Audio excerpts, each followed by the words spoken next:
Yes.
Can we try to talk to everything?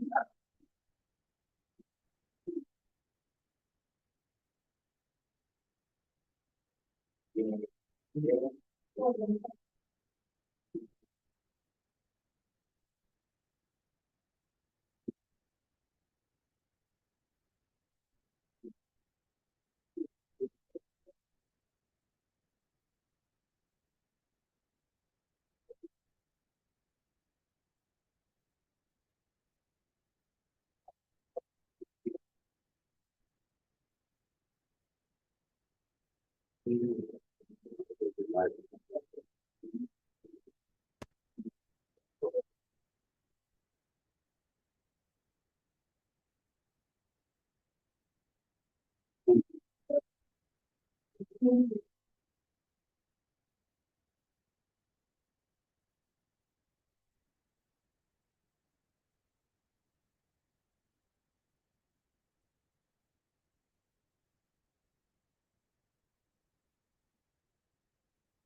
hello, we don't like.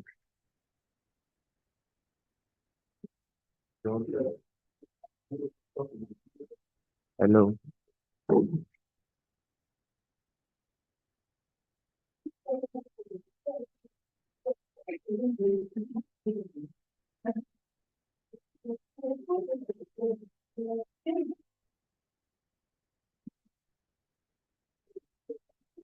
Hello? I'm online. Presentation audio is very poor.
Please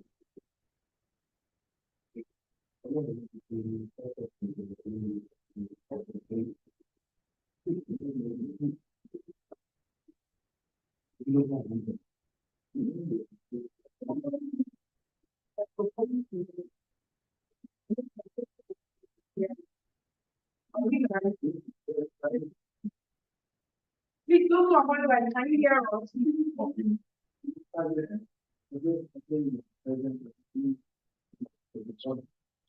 The mic is, where's the mic?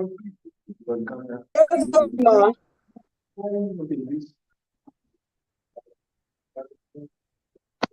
So can't hear them. Hello? Good morning, I can hear you. Can you speak?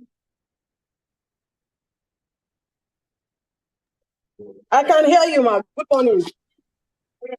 Thank you. Good morning. To those online and those who are here. We will start by saying, just a bit of time to start. Thank you.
Good morning, everybody. I'm going to this training.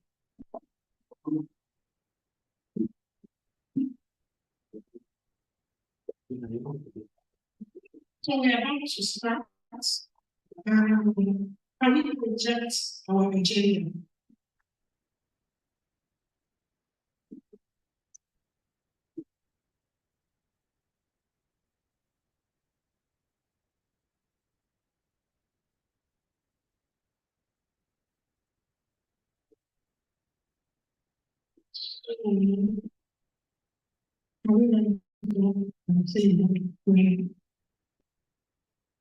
Always guys.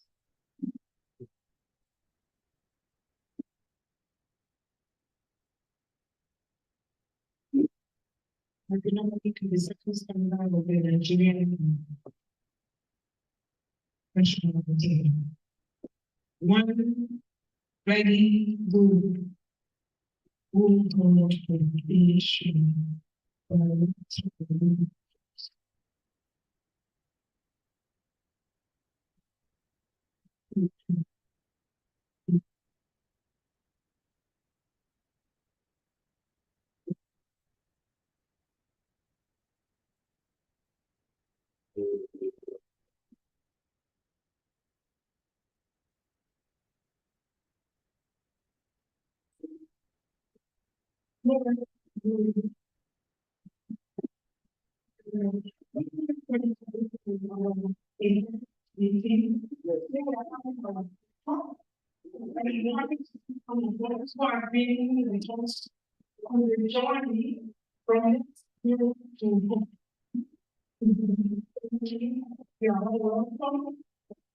is I'm hope people are seeing me online. Good morning, those who are online. If you are seeing me, say hi. No, those who are online. On the other? No, don't say it on the people. Those who are online, I want to hear your voice, please. No. You should speak to the link and say hi. So I know that it's okay. Hi. Hi. Good morning. Please.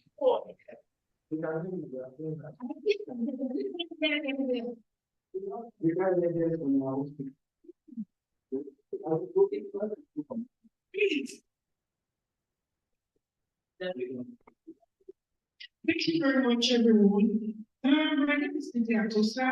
I am the Executive Director of the Monetary Issue. And today we are having our kickoff meeting.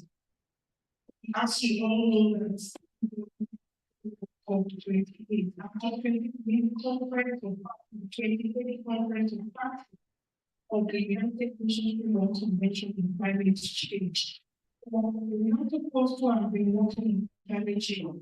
One of us, people come up once in a year, where we go there to discuss policies around climate change that people will take back to their countries to implement.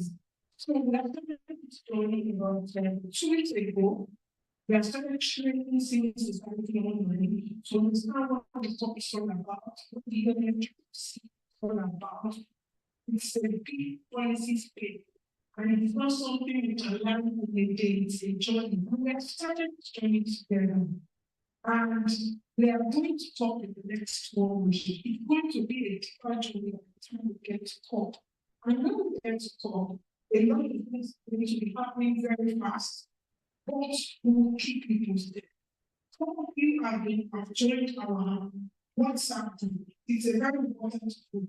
If you really want to keep abreast of what is happening in Togo, and as issue break, we will let you know that we want to pull on, and so many other things that we'll be doing in talk. After talk, we're going to have lessons shared.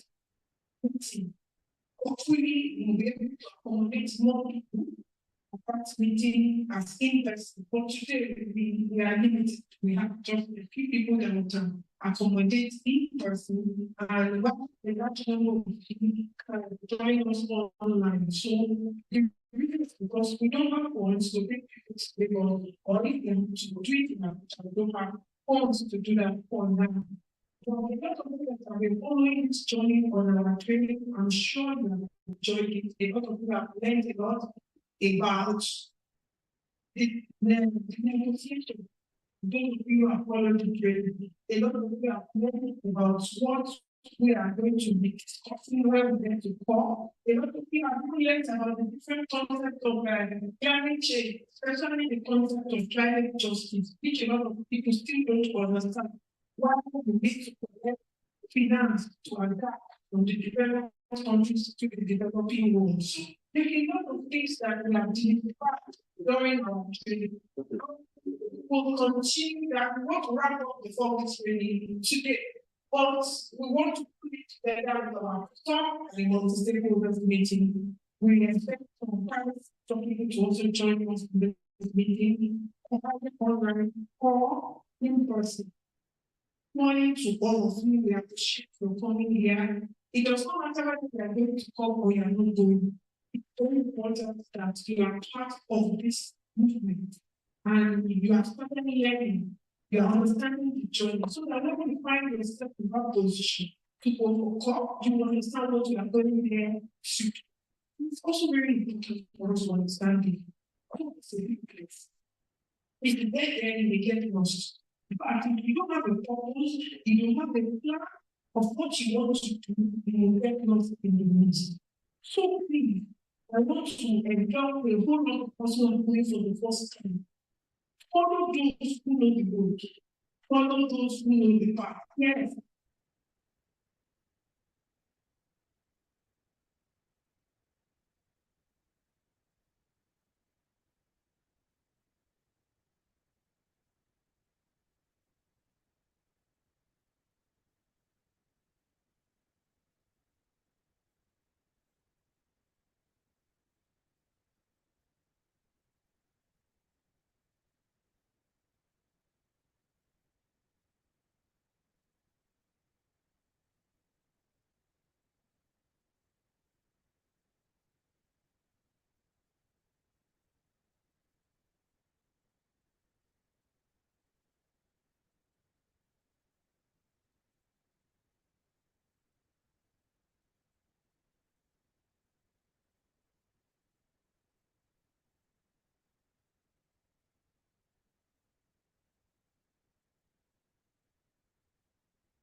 The Department of Climate Change and Environment. We have some of our online speakers. We are having this year represented by Mr. Solomon, who is going to speak from Canada.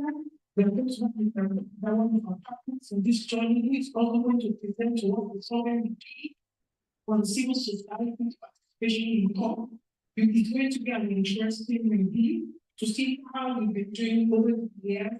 And then we are going to also have Mr. Itwa speak to us with private talk and a host of other speakers We are still expecting Mr. Ban coming from Lagos State Ministry of Environment. We are also expecting him to be there. We hope that he will be there too. So these are the people we are expecting. And at the end of the day, we want to have our core, our position. We will develop it here and we will share it with others who will also sign it so that we can the whole world. We tell the world that this is what people in Nigeria are saying concerning the kind of outcomes they are going to talk and why they are also going to talk. What are they going to do? They are supporting Nigeria and all African countries on loss damage, on without financing, on various other issues, them, and so many things for negotiation. So we are starting to bring our government also to see that we have the best outcome for this COP28. So good morning and thank you. All of you are welcome to this meeting.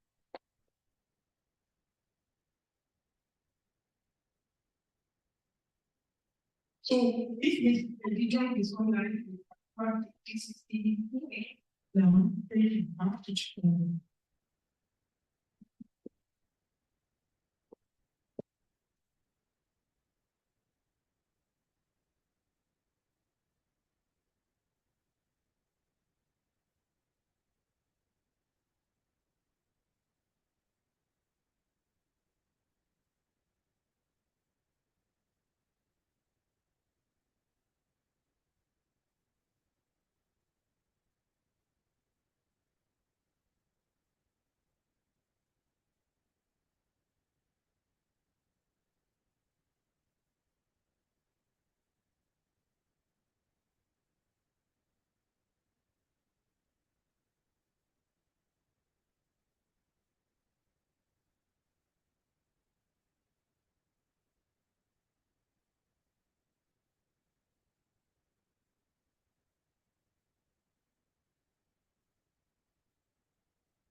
I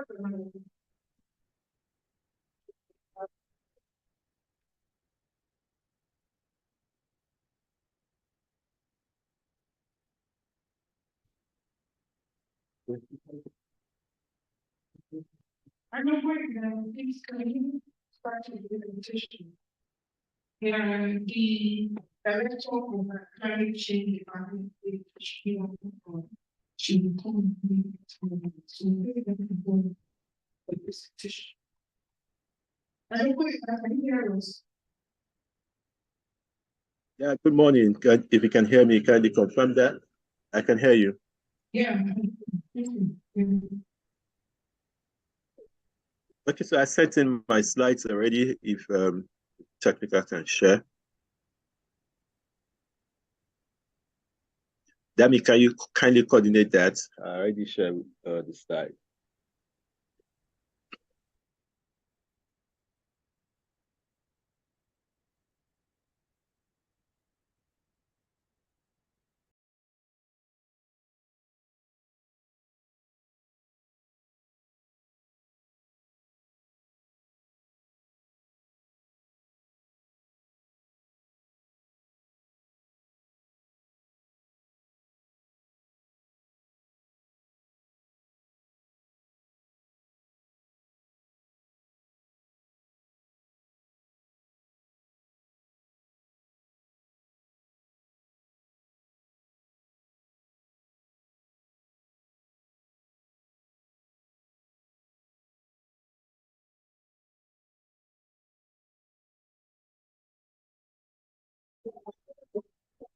Hello,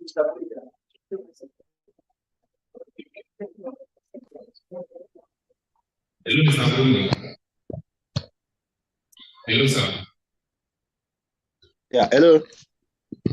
We can hear you now. Okay, is my slide up? Hello, sir. I can hear you.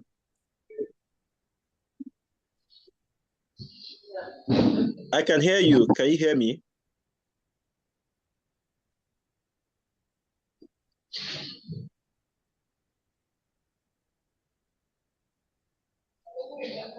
Speak to us. You can share it screen.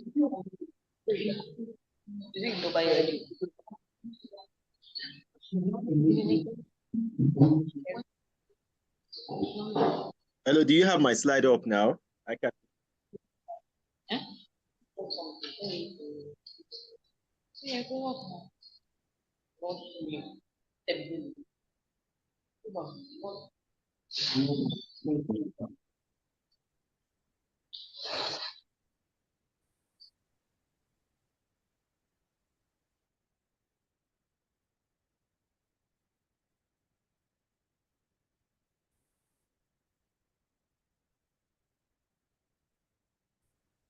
Or can I start?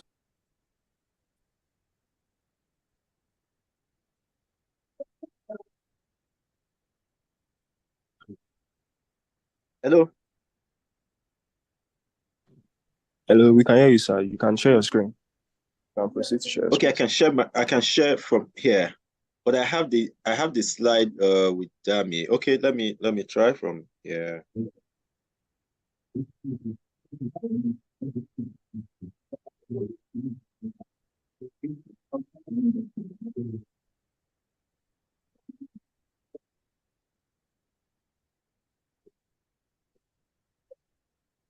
Can you see my screen now?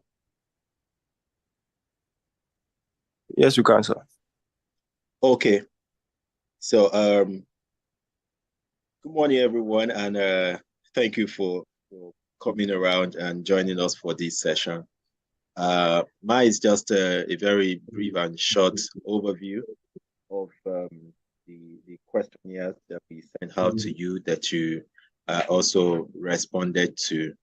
And I'm glad to share the feedback and then what your responses look like, and then what action we need to take from today as we all prepare to go to COP.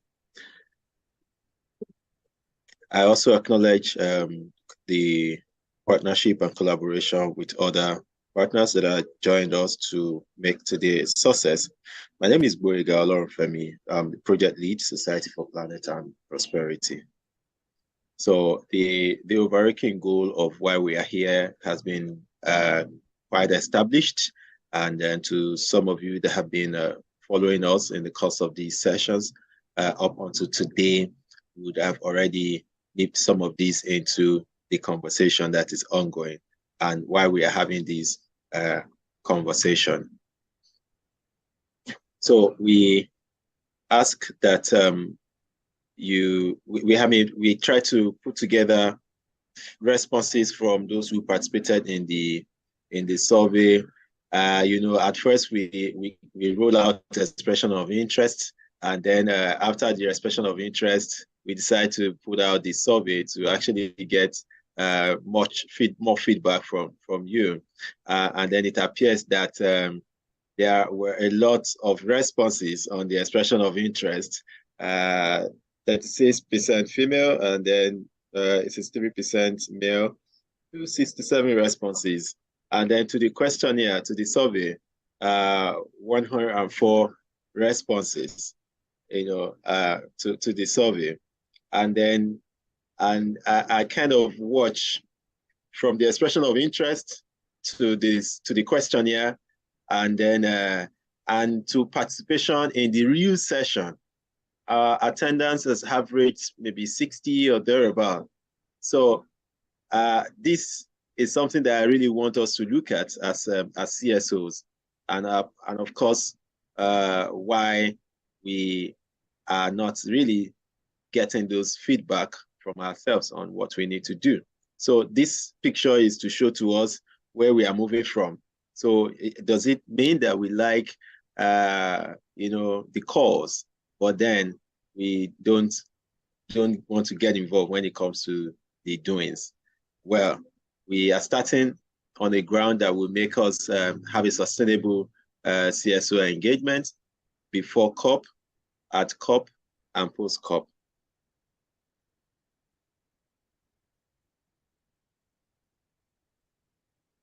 So we have, diverse age group in the responses that we received. We have 33.7% representing, 28%, 28.9% representing the youth demography, and then it's well diversified, and we felt that this forum makes for a good blend of diversity in the age group. Well, responding to the roles in the organization, we can see how diversified these. I think how diversified this is also in the nomenclature. So we try to expand on that. So we see that most of the people who responded are leaders of their respective organizations. And I think we are taking a lesson home now, so that we know how best to begin to address ourselves as leaders. Now, in terms of which states are you based in Nigeria? Any state that you cannot find on this graph recorded 0. And unfortunately, I can't even see my states, Ekiti State here. And this also speaks to, you have FCT taking the highest, Lagos, and then followed by Gombe, then Cross River. Every other one had 111 from the states. So I look at Oyo, where I often reside, and oftentimes I had to travel to Abuja, travel to Lagos to take part in campaigns, in events that has to do with climate change. And then I'm beginning to wonder, so this graph is also a representation of where things are happening, or those or places where things are taking place. And recently, the Society for Planet and Prosperity conducted a mapping of climate change action, policy, and advocacy at subnational level. We experience response apathy to questionnaires. And this is something that we feel should change among CSOs. It is not about what one CSO is doing, because you are not the one doing it. it's also a high time now that we rally around ourselves to ensure that we deliver on solid ground and our names are written. Now, we asked the question, have you participated in any UNFCCC meetings before? You know, quite a large number of people said no, and we were surprised. Some, you know, we had a few say they can't remember. Yeah, yes, 37.1% of this, which is below 50%. So it appears that there's a whole lot that needed to be done, maybe in identifying which meetings are UNFCCC's rated meetings and the ones that are non-UNFCCC rated meetings. And for those who have been following the training sessions that we've had before now, should by now have an understanding of the concept of UNFCCC, some histories, background to a Paris Agreement, NDCs, and some processes and some streams at the UNFCCC that we need to begin to understand. But of course, this is more like revealing what we need to do in capacity building, even amongst ourselves. Now, this is another response when we asked, does the organization have observer status with the United Nations Convention on Climate UNFCCC? We saw the response via the expression of interest link. A whole lot said no, and then and of course during the survey response we also recorded that high response of none. A few 12.4% says registration is in progress. You know, while we have few saying yes. So if you match what we have during the expression of interest and then survey response, you see that the responses of those who already have observer status also aligns with the population that we have in the two surveys. I mean, the two questionnaires. Now, did you attend COP26, COP27, or both? So now, a whooping 75.2% actually, responded to say none of these. Only 19% responded both COP26 and COP27. And of course, there were other questions that will show why this question may have turned out this way. I think my time is really fast spent, but I'll proceed. So if yes, did you participate at the COPs? Now, 75.2%, of course, a reflection of because none would also attract a high level of people that we say not applicable. We had few people led a campaign and also participated as speakers. Now, so we were because of the focus of this project, we're a bit gender sensitive, and we then asked, did you participate in gender-related event advocacy campaign at the COPs 26, 27, or both? I mean, so a few, a lot of people actually responded to say no. Only about 8.6 said they participated in gender, they supported the gender related event. Another 10% says, yes, we did promoted gender-related event. And then, so we can, this graph, I really didn't want to miss out on it, but I lost the track on how best to provide this. So please pardon me, and I sincerely apologize for this one. It is to reflect that we are sensitive about how we handle gender issues when it comes to CSOs engagement. Now, will you be attending COP28? Yes. I mean, who wouldn't want to say yes, right? A whole lot, we saw a lot. Yes. So to all of you who had said yes, now maybe I should ask you that you put in the chat box or you raise your hand if you are presently at the venue, will you be attending COP28 so that we do a head count. You can put in the chat box, yes, no, and then we'd like to take the head count from there. Now, what type of badge will you have? I think today we'll be discussing the types of badges that are available at for COP. And then, so a large number of people are not sure of the type of badge they're going to have. But at the same time, we have 23.8% says they will be having the standard observer badge. I mean, we have some numbers saying green zone only. We also had other response to say that they're going to have they are going to be having the pink badge.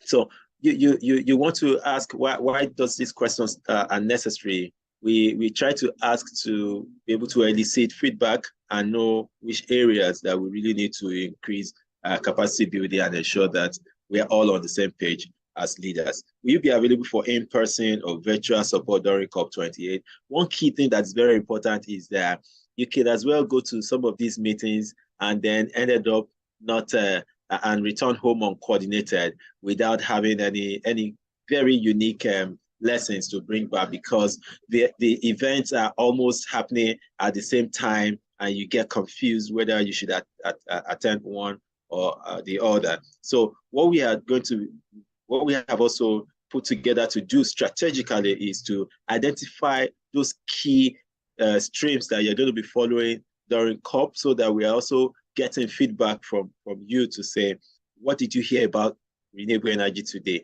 Is Nigeria talking about adaptation? Who is talking more about adaptation? How many deals were sealed today? So we have different people taking note of all of these, and we have a bucket where you bring them together. And at the end, we're also going to share, these are the outcome or our briefing notes from COP28. Now, which of the following negotiation streams will you be following at COP? So we try to create an understanding of what CSOs will be doing when they get to COP. So a whole number of people say they'll be following climate finance, which is the highest on that. Of course, that's what we need on this at this side. Global goal on adaptation, followed by that. Then loss and damage. These are issues critical. The food system, it shows critically that those streams that are germane are very also important to us.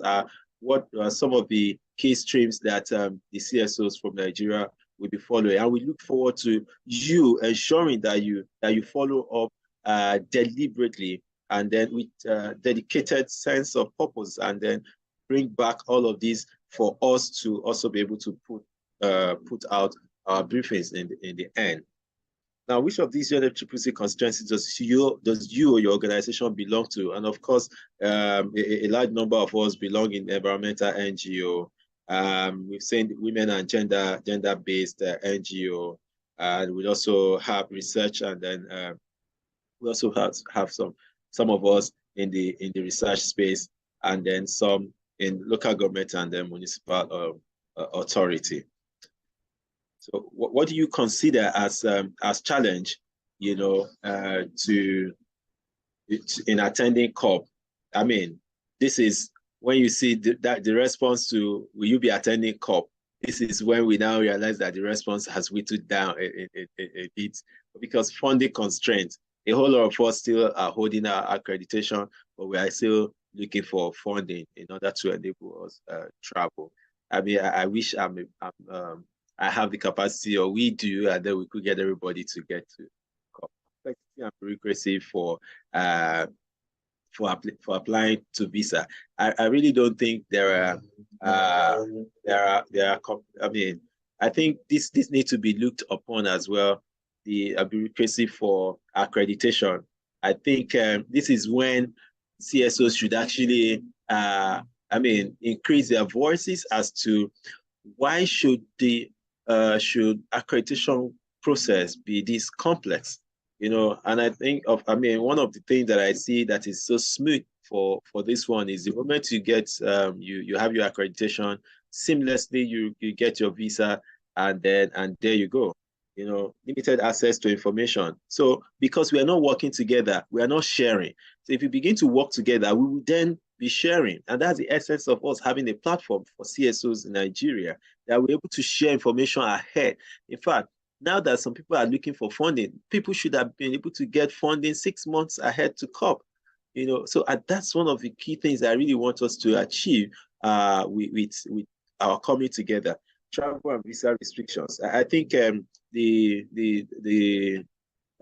host of this year's COP has been magnanimous enough to make sure that you can only come in once you have a COP28 visa, and I felt that's a plus in the real sense of it. Well, access to decision makers. So if we work together as CSOs, we can call on decision makers to we can hold them responsible. And that's the power we have as CSOs, which I think we should begin to imagine and think of as we come together.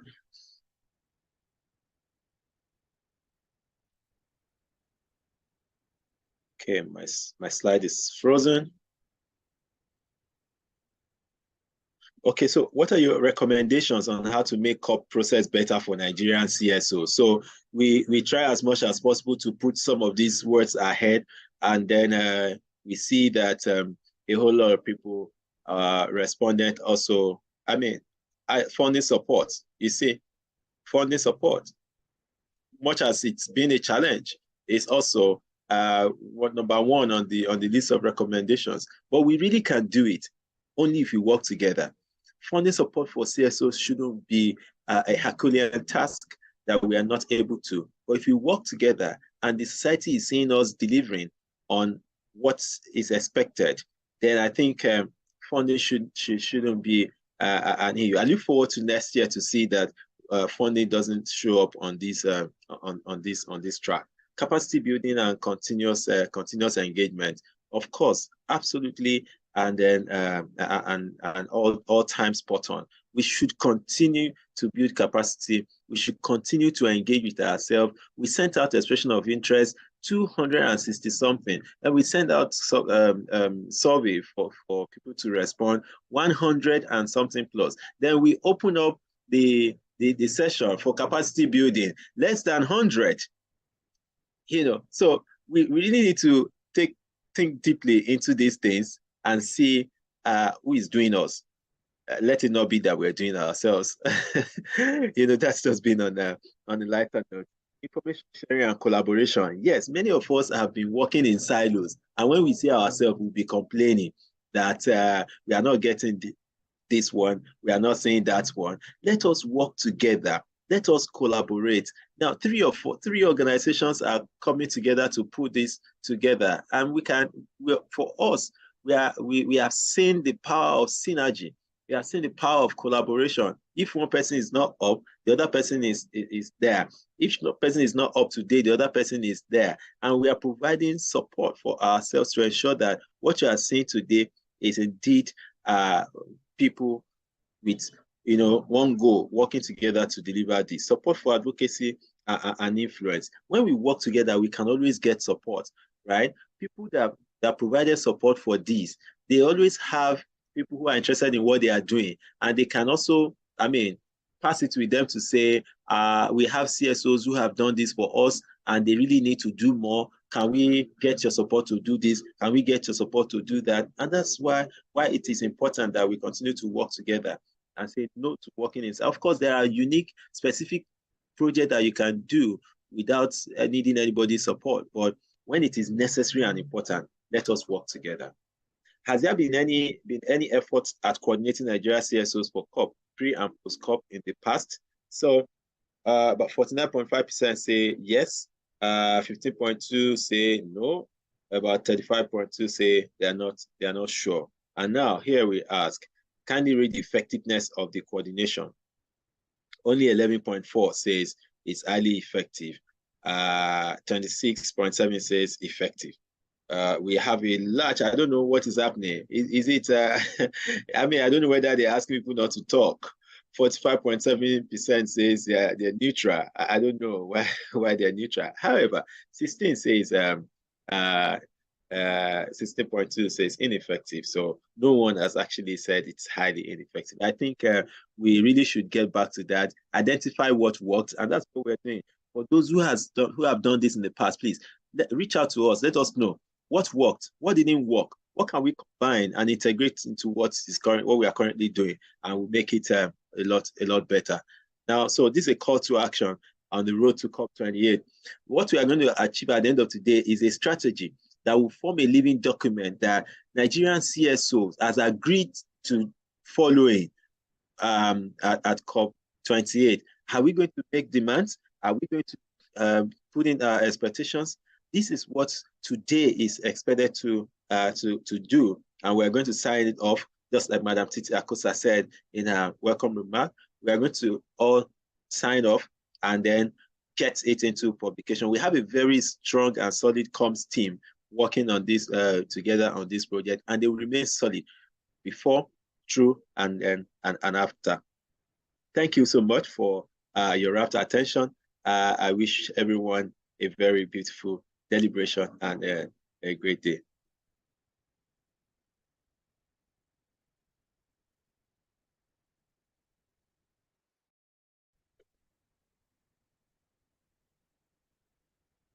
The technical team and Anchor, you can take it away from here.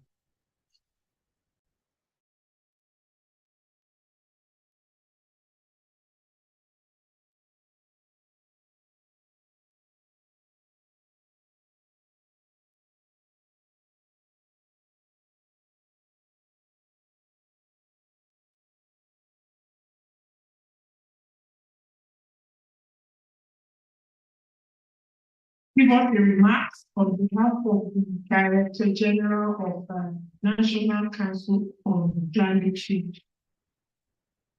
Lisa, are you there? Yes, I'm here. Okay, thank you. Okay, good morning, everyone. I will want to stand on the protocols that has been set for this gathering today to state our pleasure to welcome you once again, because I'm sure there's been several welcome remarks, to welcome you once again to this series of preparatory meetings that you have been putting together as part of our participation at the COP28. The National Council on Climate Change recognizes this your efforts at ensuring that we have an understanding of what Nigeria needs to do at COP28, an understanding of the UNFCCC process, an understanding of what the negotiations are. I bring greetings from the National Council on Climate Change. We all know that this is a very critical period for the council, and the DG is can't be available for this gathering. But I would like to say that we recognize what the NGOs have been doing, despite the gaps, the obvious gaps in terms of communication, in terms of funding, in terms of even the gaps in the platform of engaging with the CSOs. However, we appreciate your dogged commitment and availability to source for funding, to source for resources, to still put this thing together and actually undertake capacity building. Yesterday, we had a national stakeholder meeting, and I'm sure some of you here were at that meeting. And one of the things we said was, and just like the last speaker said, that he hopes that there won't be funding, lack of funding on the issues to discuss the next time. I doubt that very much, because funding will always be a need of Nigeria and other developing countries. Fund will always be a need, and the need for us to keep emphasizing on why we need funding, particularly for capacity, to build our capacity to be able to adapt to the impacts of climate change, is very, very paramount. We cannot overemphasize it more. I would like to say that the National Council on Climate Change recognizes this, and we look forward to a very fruitful outing. The Nigerian Pavilion is the contact point for every Nigerian delegate that will be at COP28. And we are putting in place a proper coordination at COP28. So once you get to the Nigerian Pavilion, you can always see the structures that we have put in place in terms of the different stakeholder groups, in terms of the negotiations and any other matters that might come. We look forward to our participation. We look forward to your support once again. And I would also like to say that most importantly, the CSOs are an integral part of the UNFCCC process. And even though you might not be involved in the formal negotiation rooms, I would like you to know that there are several side events that are put in place, which also serve as a contribution to the formal negotiations. So for many of us, let's take advantage of the various side events, not only in the Nigerian pavilion, but the mandated side events under the UNFCCC, the side events from other countries, the side events from research, from other NGOs, from other CSOs. Let's take advantage of all these opportunities for networking and capacity and partnership. And let's keep working together. We hope that our engagement will get stronger and stronger. On this note, I would like to say thank you very much for giving us the opportunity to give these remarks at this meeting. And I wish us all a fruitful deliberation. Thank you.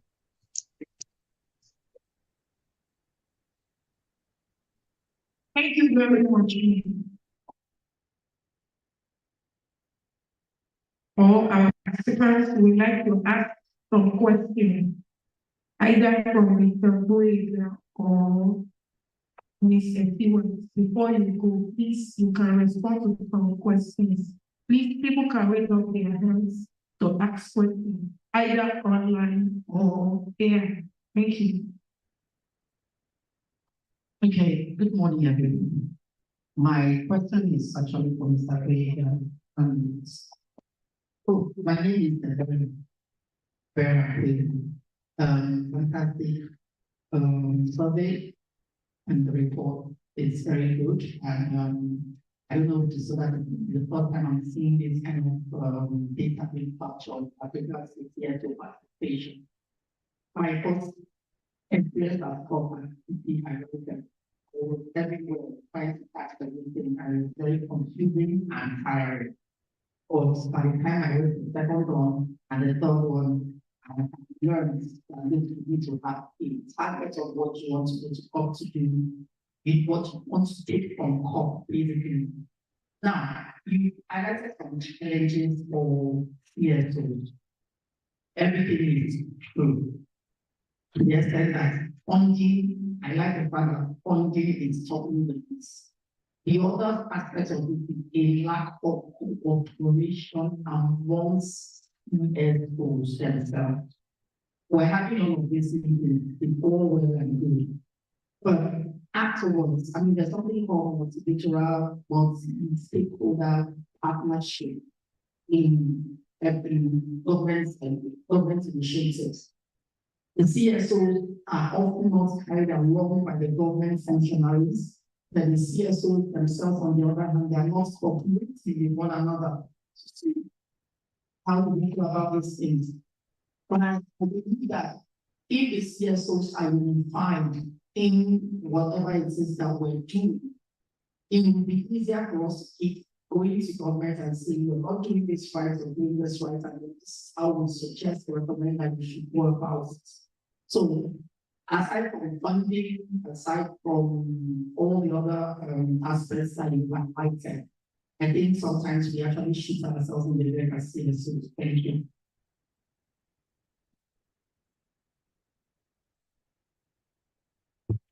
I think that's good. We have any other questions online? Let me check whether probably it's maybe for our own things. Okay, I can't see anything I'm doing this online. Okay, as for so in a way, sorry, as I didn't say how it is that it's funding can be accessed. I initially had the understanding, I was in that was not the situation of this, that the state party, that the state party by virtue of Nigerian representatives within the different ministries, that they had requests for CSO, they have requests for media and potential CSO participants. Well, I've been told that if I'm wrong, if the information is wrong either way, that there is no such provision. So we still haven't said to us, this is how you can access funds for those who want to go, who are enthusiastic about going, and who are just about to this offer. Thank you. thank you very much. Okay, it appears that, Madam Titi, it appears that the mic is, I can hear you much better. Could you kindly assist to rephrase her question? campaign that we not people to know where we can get funding to participate in COP. Am I right? Good. Okay, so thank you for the question. Now, much as this our coming together today is actually with the support from the Foreign Commonwealth and Development Office, British High Commission, right?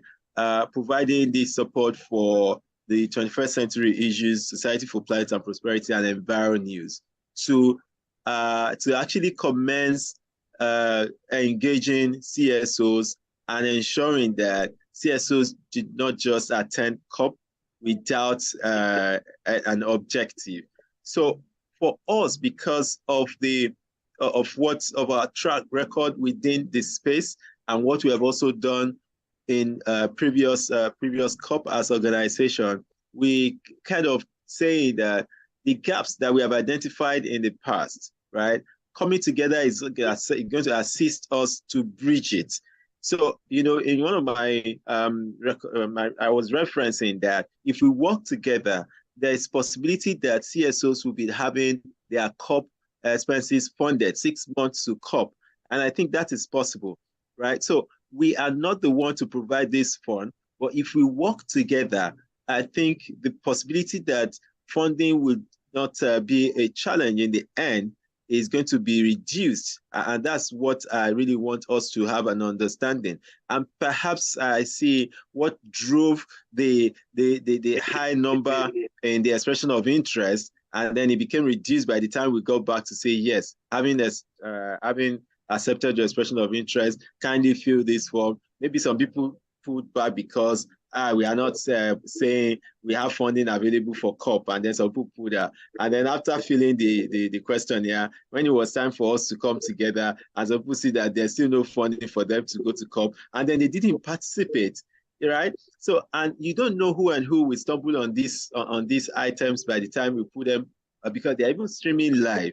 And by the time they listen, somebody is listening to see what you have talked about as your own area of concentration in addressing climate change issues, in addressing gender issues. And then they call you to say, we heard what you contributed to this program led by C21st Century, SPP, and Enviro News, and we'd like you to come and share more. So this is actually my response to this, and I hope it addresses your concerns. Thank you.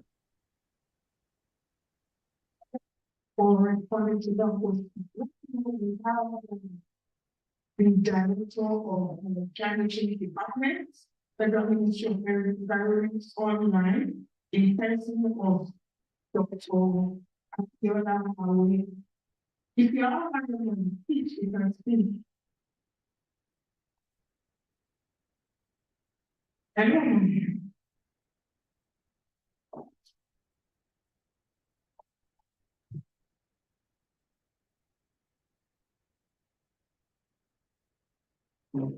Hello. Doctor, where are you?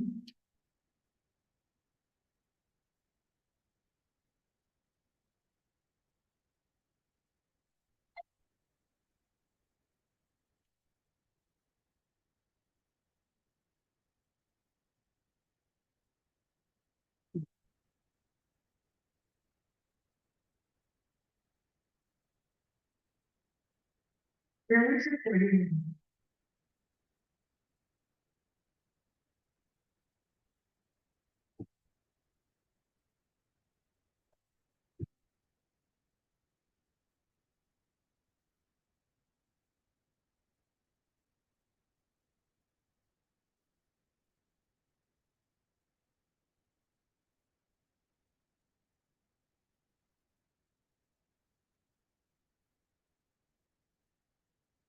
Hello?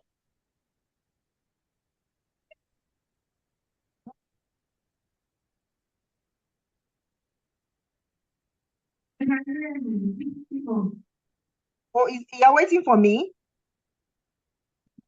Yes. Oh, okay. Yes. I didn't know it was you. Oh, okay.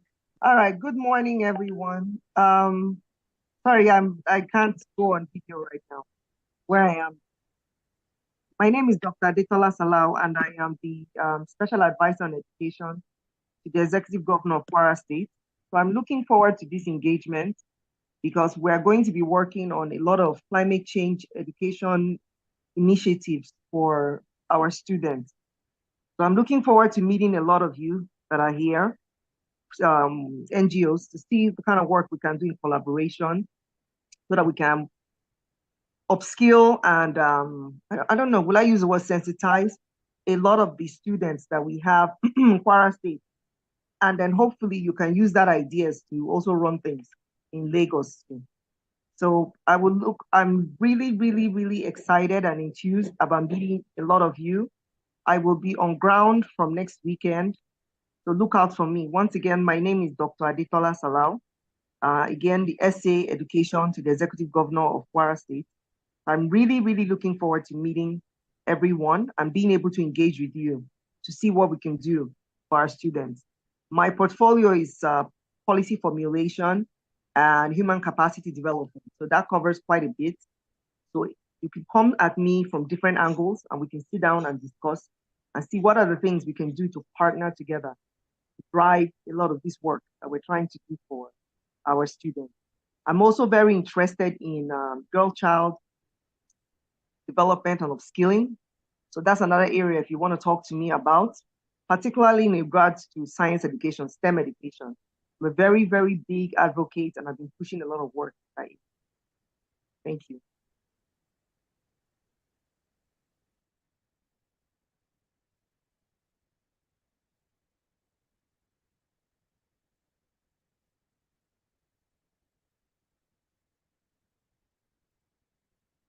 Thank you very much for that meeting here. So, we are still waiting for Dr. Awe. I was told that he joined us in the next 2 minutes. He's supposed to be online and so just let me make a wish for her because I don't want a situation whereby we go for coffee, she come. So once we finish, we cannot go for our tea break and come back. Thank you. Yeah. Good morning, everybody. Good morning, everybody. Good morning. From the Department of Climate Change, Federal Ministry of Environment. With very huge apologies for this delay, the technical officers here are working hard to bring me up with pictures. But in the absence of that, while I wait for them to get themselves together, like I have already apologized, I want to express the great honor of having the ministry be part of this very important events and gathering of the civil society organizations. I bring you the assurances of the best regards of the Minister, the Honorable Minister of Environment, and the Minister of State. Esteemed participants, it's a privilege and honor to stand and be with you here with the extension of your invitation to partake in this very pivotal moment of global collaborations as we look forward to effectively participating at the upcoming 28th Conference of Parties taking place in Dubai, UAE. Esteemed participants, the COP presents an opportunity for us to come together as a global community, as you are aware, transcending borders and differences to forge solutions that will safeguard our planets for future generation. In this endeavor, the active involvement of the civil society organizations is key and is just needful to encourage your good works. The civil society organization plays a fundamental role as the voice of the people, advocating for inclusivity, justice, and sustainability. Your grassroots connections and commitments to positive change is instrumental to our collective efforts to address climate change. The COP will provide a platform for your voice to be heard, your experiences to be shared, and the solutions you prefer to be woven into a fabric of global climate policy that cascades to our national agenda. The agenda of the COP28 spans a broad spectrum of critical issues, from reducing emissions to adapting to the impact of climate change and fostering international cooperation to ensuring climate justice. Your engagement in this discussion is not just important, but paramount. There is need for your insights to inform the decisions that will shape the future of our planet and also give direction to our national programs in respect of climate change. As we embark on this collective journey, let us recognize the interconnectedness of our actions and the shared responsibilities that we bear. The decisions made at the COP28 will echo through time, influencing the trajectory of our planet's health and the well-being of its inhabitants. It's a responsibility we all share. And it's an opportunity for us to demonstrate the power of collaboration in the face of unprecedented challenges. I encourage you to seize this opportunity to actively participate in this global dialogue and to collaborate with us in governments. It's important for us to build bridges that connect nations, communities, and generations present and to come, to ensure that our collective efforts leave no one behind and leaves a mark on the path of the required or expected sustainable future. Distinguished participants, let me extend a heartfelt invitation to all civil society organizations to join us in the ministry. Also, as we go for this global discourse, to engage in meaningful discussions and to contribute to the global efforts to combat climate change.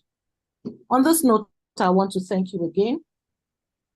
And together, we'll turn this tide into a living legacy of resilience, innovation, and shared responsibility.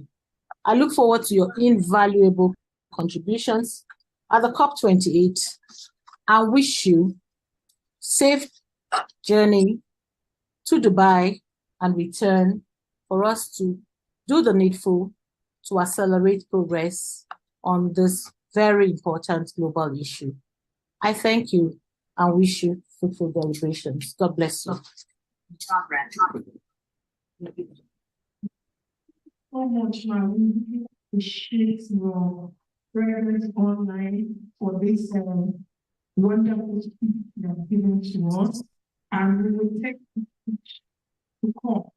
And at the end of the day, we will send our position of CSO in Nigeria to you, so that you can understand our objective for going to COP and what to get from the top processes this year. Thank you very much. We all appreciate you. Another round of applause for her. Great. Thank you very much.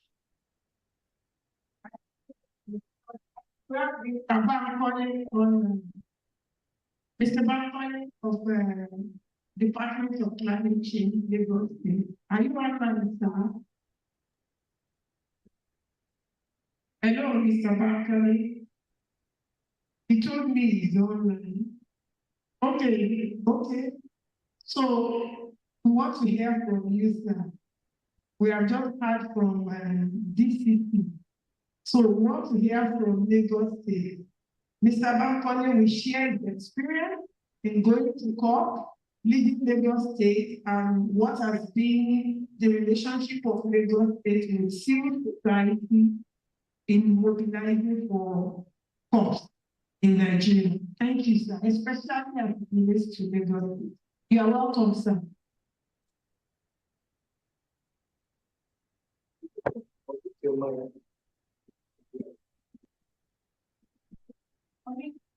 Mr. Bankole, I'll mute your mic. We can't hear you.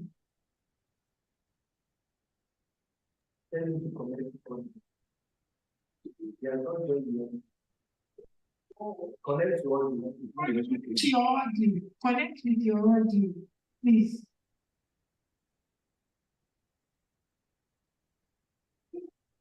Get somebody in your office to help you to connect your audio.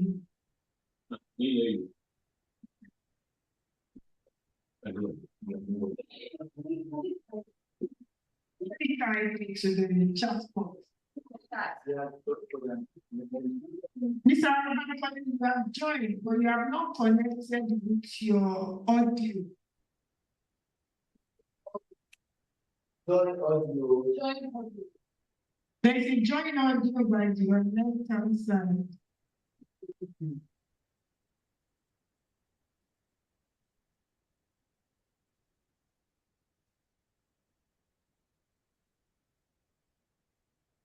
Hello, Mr. Bankole, are you still there? Hello, sir. He's gone. Maybe he will return. Let's give him 2 minutes. But if he doesn't come, please start. We can have a walking tea break. So that some people have not taken breakfast this morning. Please go. You can come back to your seat while we wait for you.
We're having a walking tea break.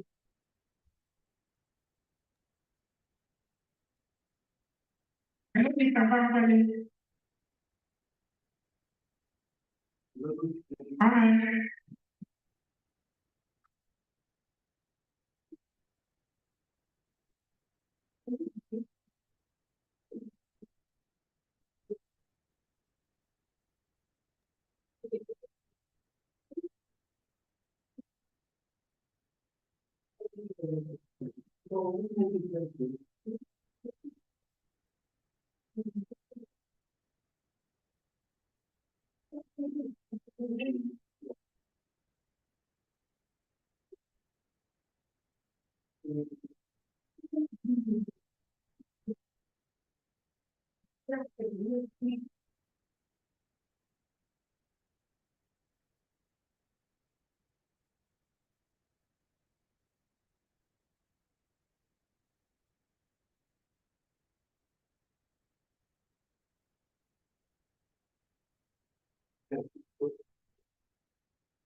Hello.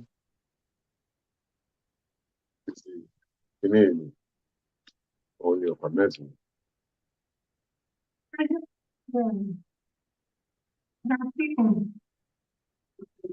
Can you hear me? Yes, we can hear you. You can hear me now?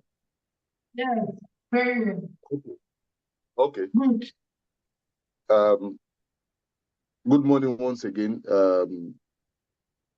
I am truly sorry that I can't be there physically. I had planned to come, but something happened and I couldn't make it. I am very happy for this group, the CSOs. I know a couple of people from the picture that I've seen, and I know the kind of work that you have done to propagate climate change and the information around it, and the need for us to move forward. Safe to say that for us in the States, we want better collaboration with CSOs. I've been trying to see how we can have a desk that will connect all the CSOs so that we can work together and share knowledge and share experiences, especially when it comes to these global events. There are so many challenges that we face. Is it from the registration angle? Is it from the funds? I listened to Mr. Boyega, and what he was saying resonated with me. But I believe that when we work together, when we know our programs from the beginning, then we can form a stronger group. I also believe that with the coming of the NCCC, if all of us in the CSOs and the subnationals can agree together, we can actually push the NCCC for them to be more functional. Because one thing I found out this year is a great disconnect between NCCC and the subnationals. And if you want to, I hope I'm still live.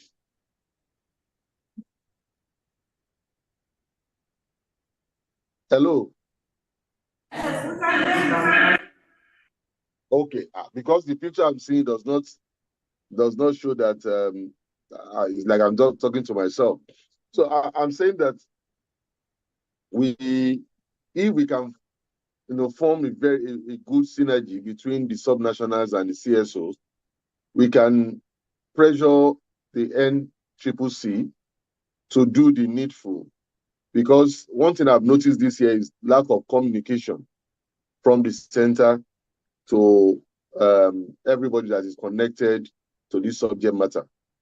For us in Lagos will be sending a high-power delegation to COP. And the whole essence of going to COP is for us to sell our Lagos State Climate Adaptation and Resilience Plan, which we started last year. We are looking at getting funding for some of the projects that has been listed in the LCAP. And then we are looking for some bilateral relationship. And bearing any unforeseen circumstances, Mr. Governor should be in COP. And I think it will be a very good platform if the CSOs can meet with him in COP and let us champion our cause to him. And let's see if some of the problems that we are facing can be solved at that level. I think with a strong voice to him, then he will give directive and then we'll know how to go in the new year. Safe to say that I am happy working with you. Olumide has been a very good help to my office. Madam Ebere, Madam Akosa, at least these are the people that I know very, very well, and I know the kind of work they do. And I want to know the others too, so that we can continue to partner and then push the climate change mandates in our country. So, like I said, I'm glad to join you. I will stay on to listen to the deliberation, and I wish us all a very good weekend ahead. Thank you.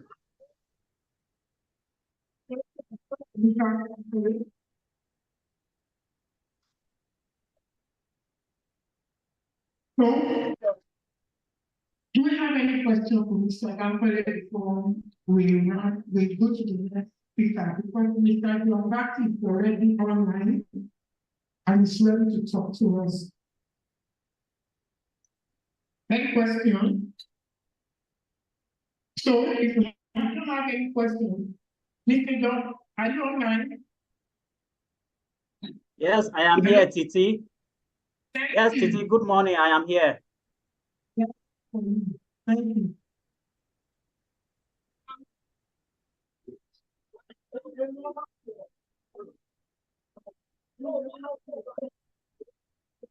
And then John, you can unmute and start your presentation. Okay, hello, Titi. Can you hear me? Hi, Titi. Can you hear me?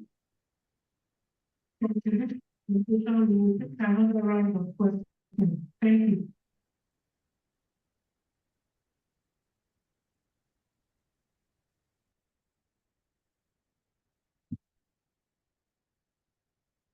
John, are you ready? Yes, Titi, I am ready. I don't know if you can hear me. Can you hear me? Yeah. Okay, okay, because I can hardly hear you. Okay, I can hear you now. Okay, if you can give me permission, I will share the slide from my end. Okay.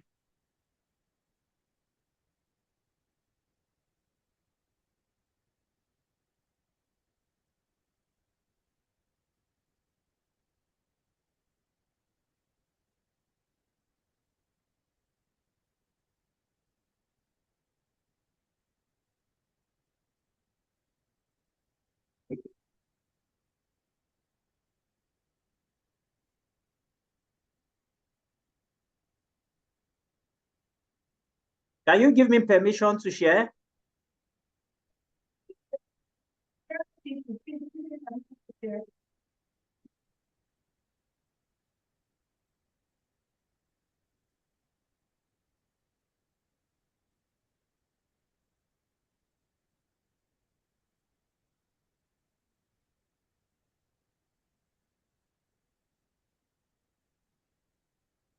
Titi, can you let your IT person to give me permission to share?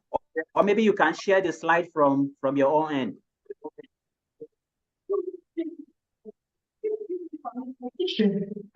Have you done this? Have you done this? Eh?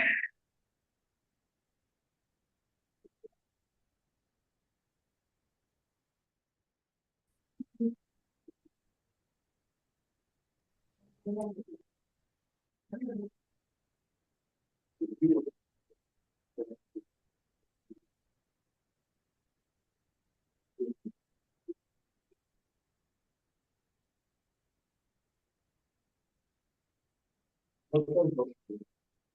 option is machine. Okay, so make an instance in PowerPoint2. And then you can you see an instance in PowerPoint2. Okay.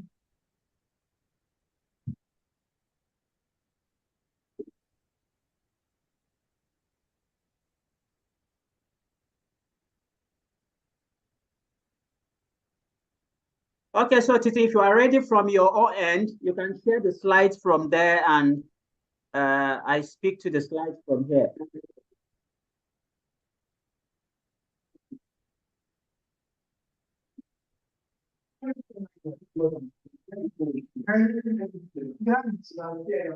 Okay. Okay, I can share now. Okay, great.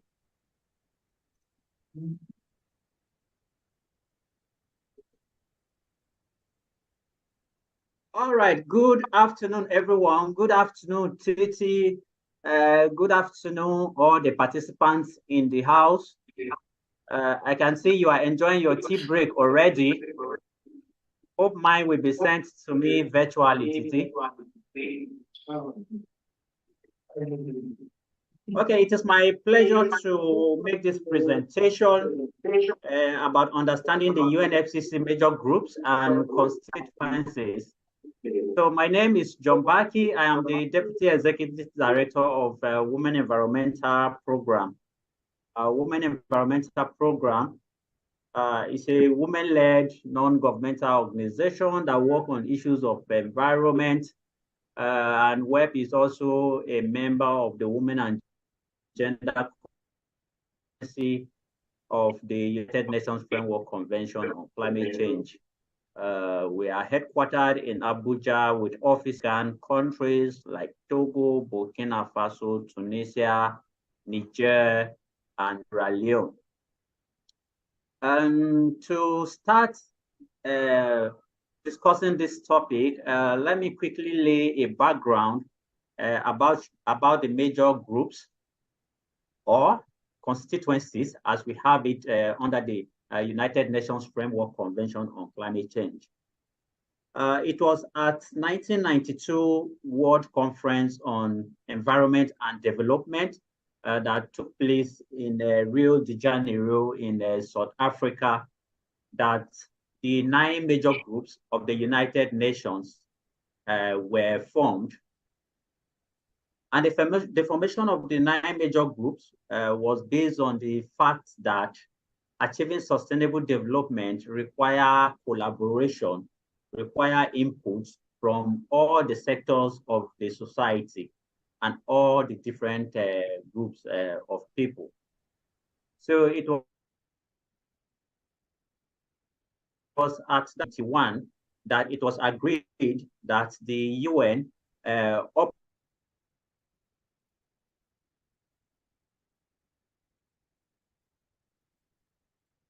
up its space and the inputs to the workings of the UN system will be received from different sectors of the society. And that was when the 9 major groups formed. And these major groups are the women major group, the children and youth, the indigenous peoples, the non-governmental organizations, the local authorities, workers and union, business, scientific and technological community, and farmers. Let me check if you still can hear me. Yes. Okay, all right. But I think your sound from there is not good enough. The sound system is not giving good sound to me. So under the Oh, you can't hear. Yes, I can hear you now. It is better now. Good, thank you. All right. So I continue. So under the UNFCCC, mirroring the 9 major groups of the United Nations, the United Nations Framework Convention on Climate Change as well has these major groups, which it calls constituencies. So you have different constituencies mirroring those 9 major groups that the UN put in place at the 1992 conference. And across the different UN conventions or conferences, spaces are created for non-governmental stakeholders to also make input into the process. But across the different conventions of the United Nations, there are little modifications in names and sometimes in categorization of these 9 major groups. But whatever names they are called, the categorization is done in such a way that the 9 major groups that were formed will fall into the categories that the different UN conventions put in place. Like the United Nations Framework Convention on Climate Change, they don't call them major groups as was called when they were established, but they call them constituencies. But at the back of their mind, they are aware that this is a reflection of the major groups that were created to contribute to the intergovernmental process, the UN system that they are referring to. So under the UNFCCC, these 9 major groups, or the constituencies, which are a mirror of the 9 major groups, are as follows. You have business and industry, environmental NGOs, farmers and agricultural NGOs, you have indigenous peoples, you have local government and municipal authorities, you have research and independent NGOs, you have trade unions, you have women and gender constituency, you have children and youth NGOs. So these are the constituencies, or these are the vehicles through which non-governmental stakeholders participate in the processes or the different meetings of the United Nations Framework Convention on climate change. And apart from the 9 constituencies that the UNFCCC has, from 2016, the UNFCCC also recognized faith-based organizations, education, communication, and outreach stakeholders, and parliamentarians as informal NGO groups. The informal NGO groups, they are just like constituencies, so to speak, but they are not official constituencies of the UNFCCC. But there are privileges that they enjoy. Their meetings are published, are shown on the screens during UNFCCC's meetings, and they are also given slots to speak in some of the meetings of the UNFCCC, but they are not official UNFCCC's constituencies. And some of the organizations that you have under the faith-based organizations, the parliamentarians, or the education, communication, and outreach stakeholders, some are some also are members of other constituencies. But you know, because of ownership, every group wants to be seen and heard as that group that it is. So faith-based organizations feels since there is no constituency called faith-based organizations, it is proper that they be given an opportunity to also have their informal group and to be called faith-based organizations. But they can as well belong to other constituencies. So these are the constituencies that we have under the United Nations Framework Convention on Climate Change. And as I said earlier, the participation of non-governmental stakeholders in the UNFCCC's process is aided or is coordinated through these constituencies. Why the parties coordinate the participation of governmental organizations, constituencies, coordinate the participation of non-governmental stakeholders, and some specialized UN agencies. So they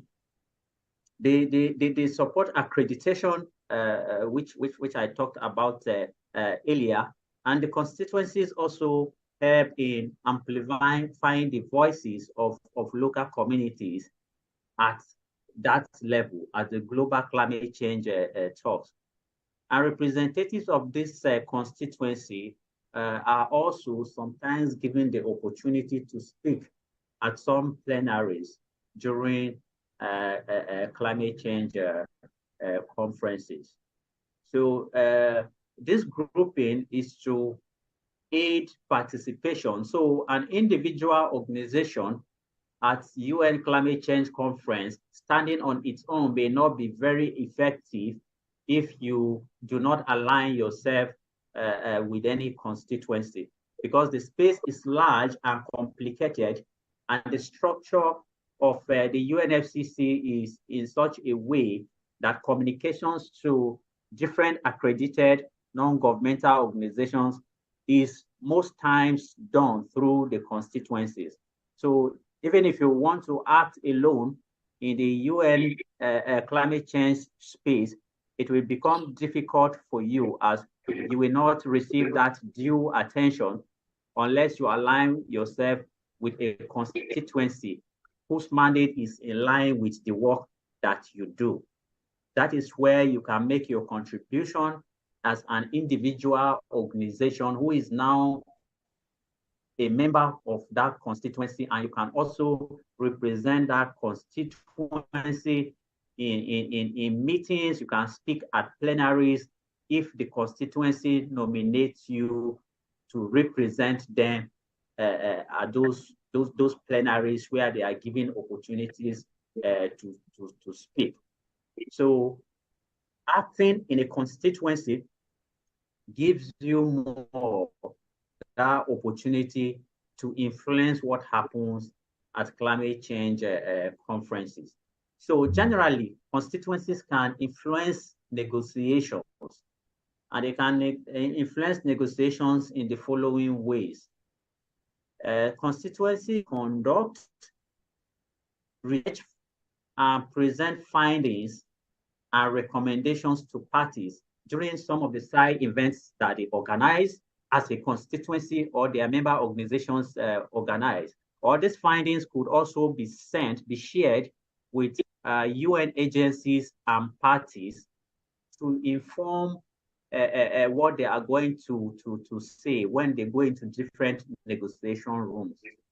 Because most of the information that parties work on when they go into negotiation rooms, negotiating on different issues, those information actually come from research findings that are conducted by non-governmental organizations who are not specialized UN agencies and who are just non-governmental organizations with expertise on specific issues.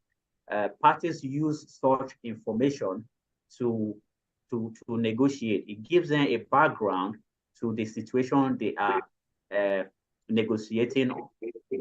If it is on agriculture, for example, or on issues of adaptation and mitigation, these researches that have been conducted and findings presented to them aid them or support their debate in the negotiation rooms.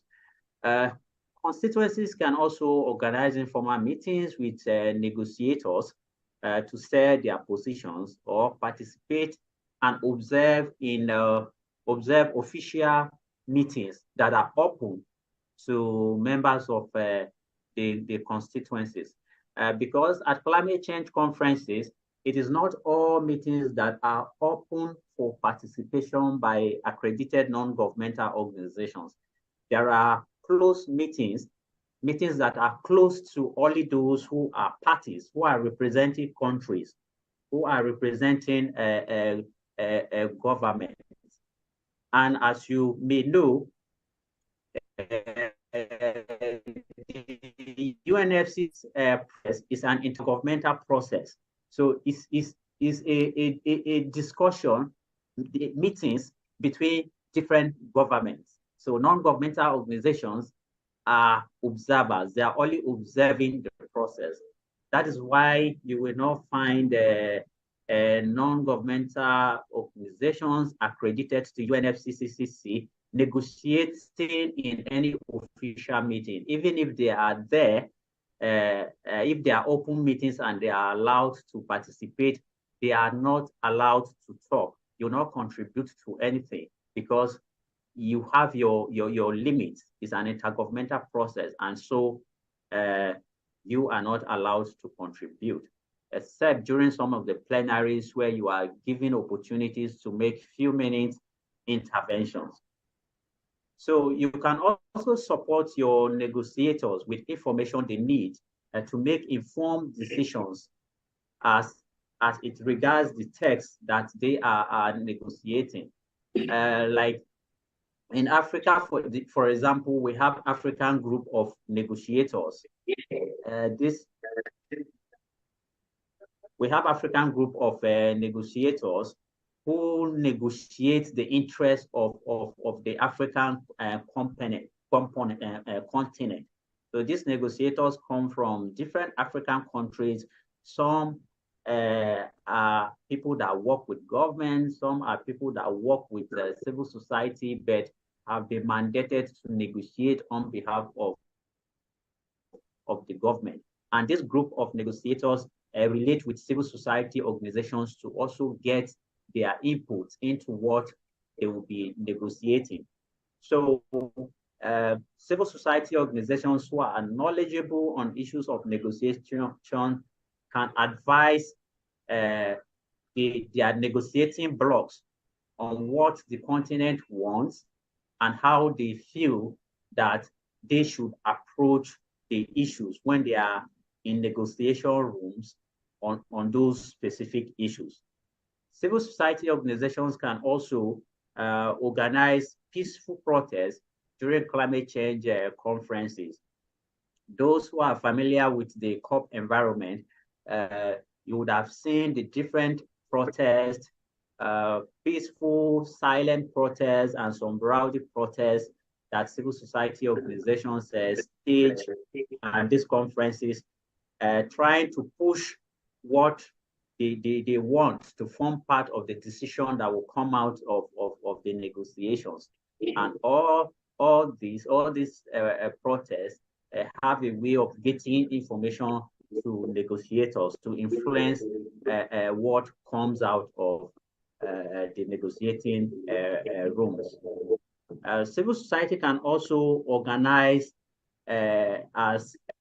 cross-constituency events or build alliances with different constituencies for the purpose of trying to lobby negotiators or lobby different parties to agree on particular positions, or take some kind of positions that are in favor, the kind of positions that are in favor of a country or maybe a continent, as the case may be. So these are some of the important roles of constituencies as we have under the UNFCCC structure. And it is through these constituencies that you can influence what comes out, what happens, and what comes out as an outcome of climate change negotiation. Even though they cannot negotiate directly as constituencies, through this informal engagement with negotiators, who also sometimes need the support of from civil society with information and other technical expertise, you can influence what happens at the COPs in that way. Another role of constituencies is through could be through organizing capacity building events, like this kind of events that TT is hosting now, so as to enhance members' understanding of the UNFCCC process, to also have an understanding of the status of negotiation and how to contribute to shaping it. It is through this kind of meetings that constituencies organize, that briefings about the status of negotiation, what agenda items are going to be discussed at COP28, where were we at COP27, and after COP27 at SB 58, where were we, and what position are we taking from there to COP28.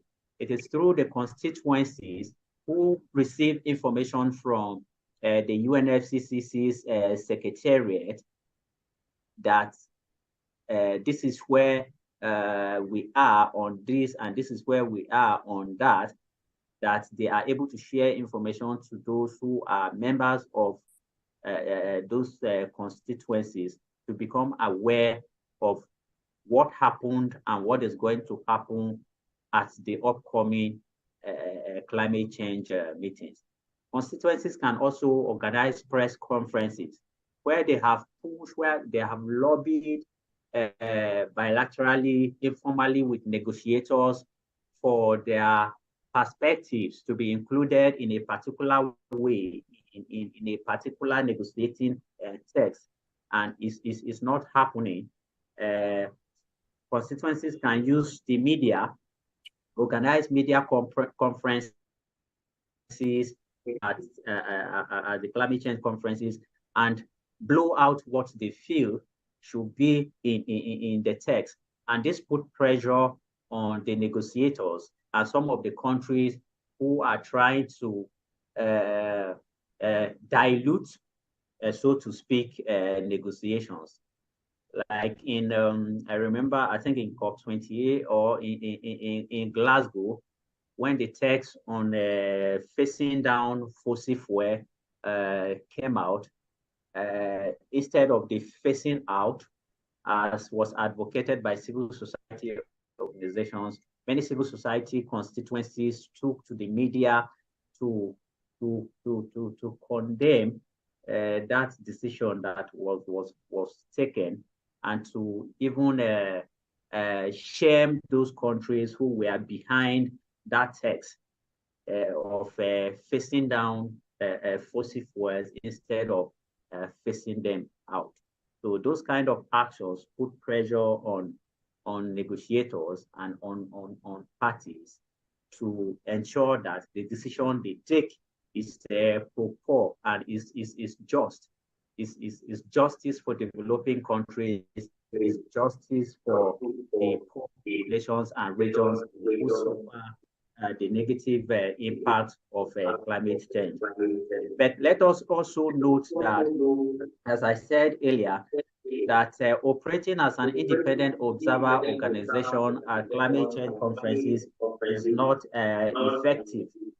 You can never be effective operating alone. It is better to join a constituency, even if you will not operate optimally in a constituency.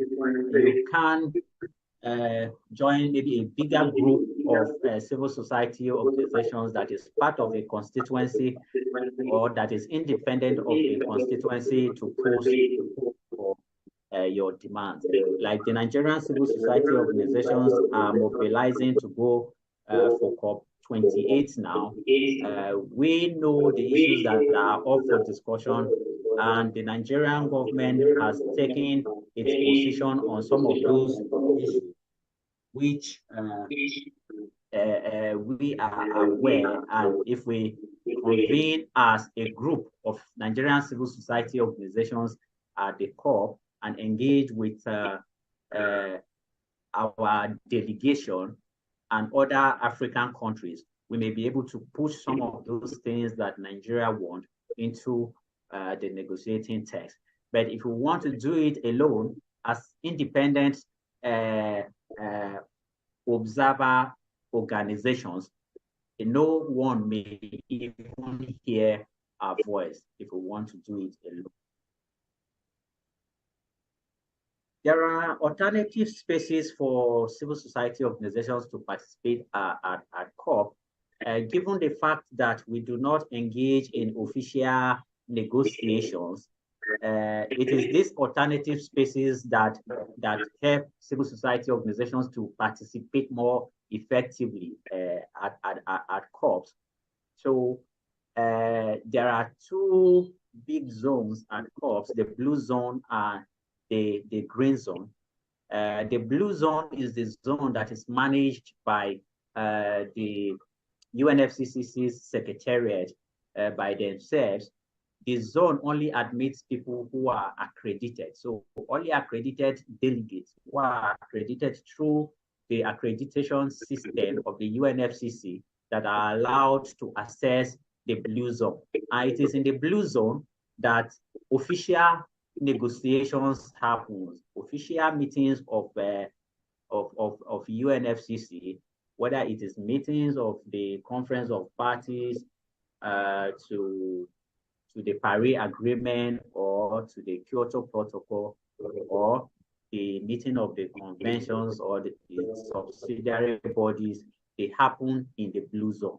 So blue zone is like the capital of COP as far as negotiation is concerned.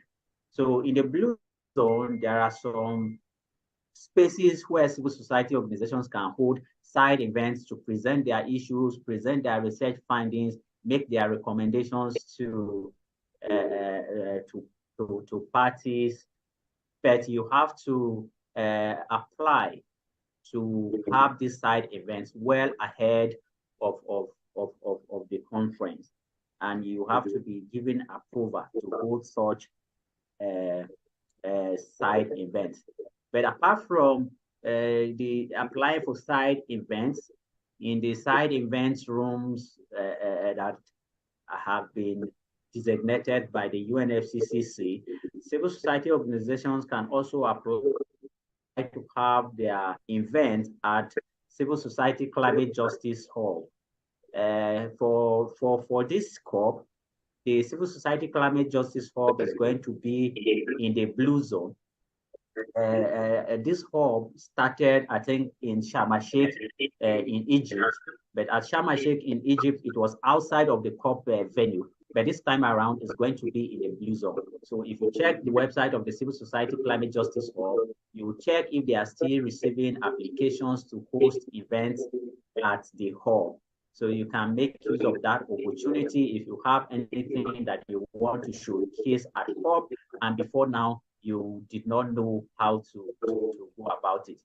The Women and Gender constituency also has a pavilion this time around, and it is also in the blue zone. For Women and Gender constituency, they already have received applications and have scheduled events by civil society organizations that are going to happen there already. But you still can check with the coordinator of the pavilion if there might be space for you for any event you might want to do. The green zone provides another space for civil society organizations to also carry out their activities at the COP. The green zone is a liberal zone at the COP because it's open to the public, whether you are accredited by the UNFCCC or not. They have their own accreditation system that you can easily get accredited to access the venue, even as a participant who is not officially accredited by the UNFCCC. So interested civil society organization can inquire to have access and benefit from some of these alternative spaces that COP28 offers. Now, if you go to any climate change conference, you see people carrying different badges with different colors. So you have pink badges, you have orange badges, you have green badges. The different kinds of badges carried by different participants signifies the organizations or the different group they are coming from, and their limits and the privileges or the access that they will gain at the conference, at the venue of the climate change conferences. So as a party, if you are accredited as a party, that means your country, your designated national point, or your focal point, the focal point of United Nations Framework Convention on climate change in your country, which in Nigeria is the National Council on Climate Change.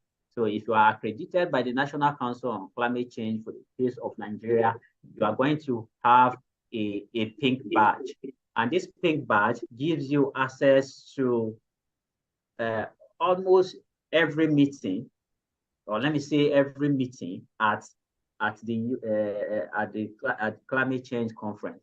You can have access to closed meetings.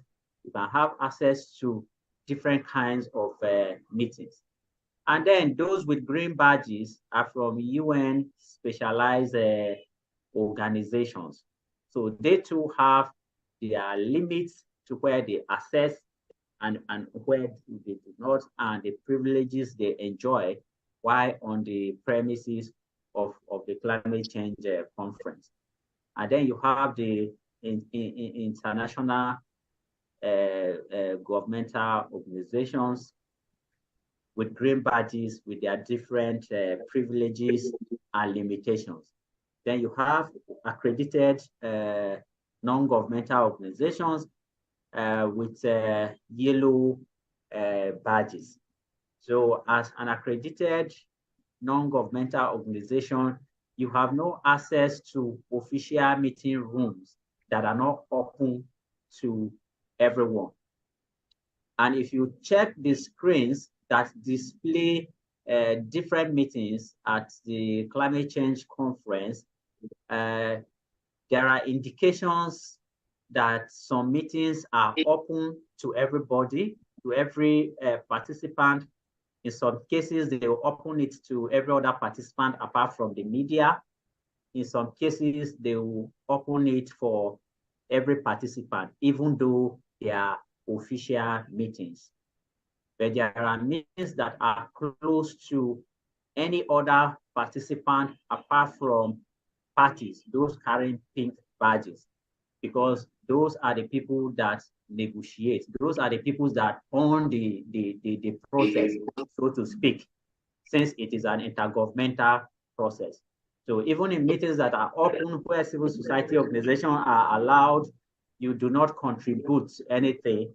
You just listen in. You just listen and have idea of where the discussion is going. And then if you want to engage any party that is in that negotiating room to change, to influence something in a particular way, you can engage such a party informally after such a meeting. So these are the different badges that you will see when you get to the climate change conference. And every badge has its limitation. Every badge has the level of access that it gives you.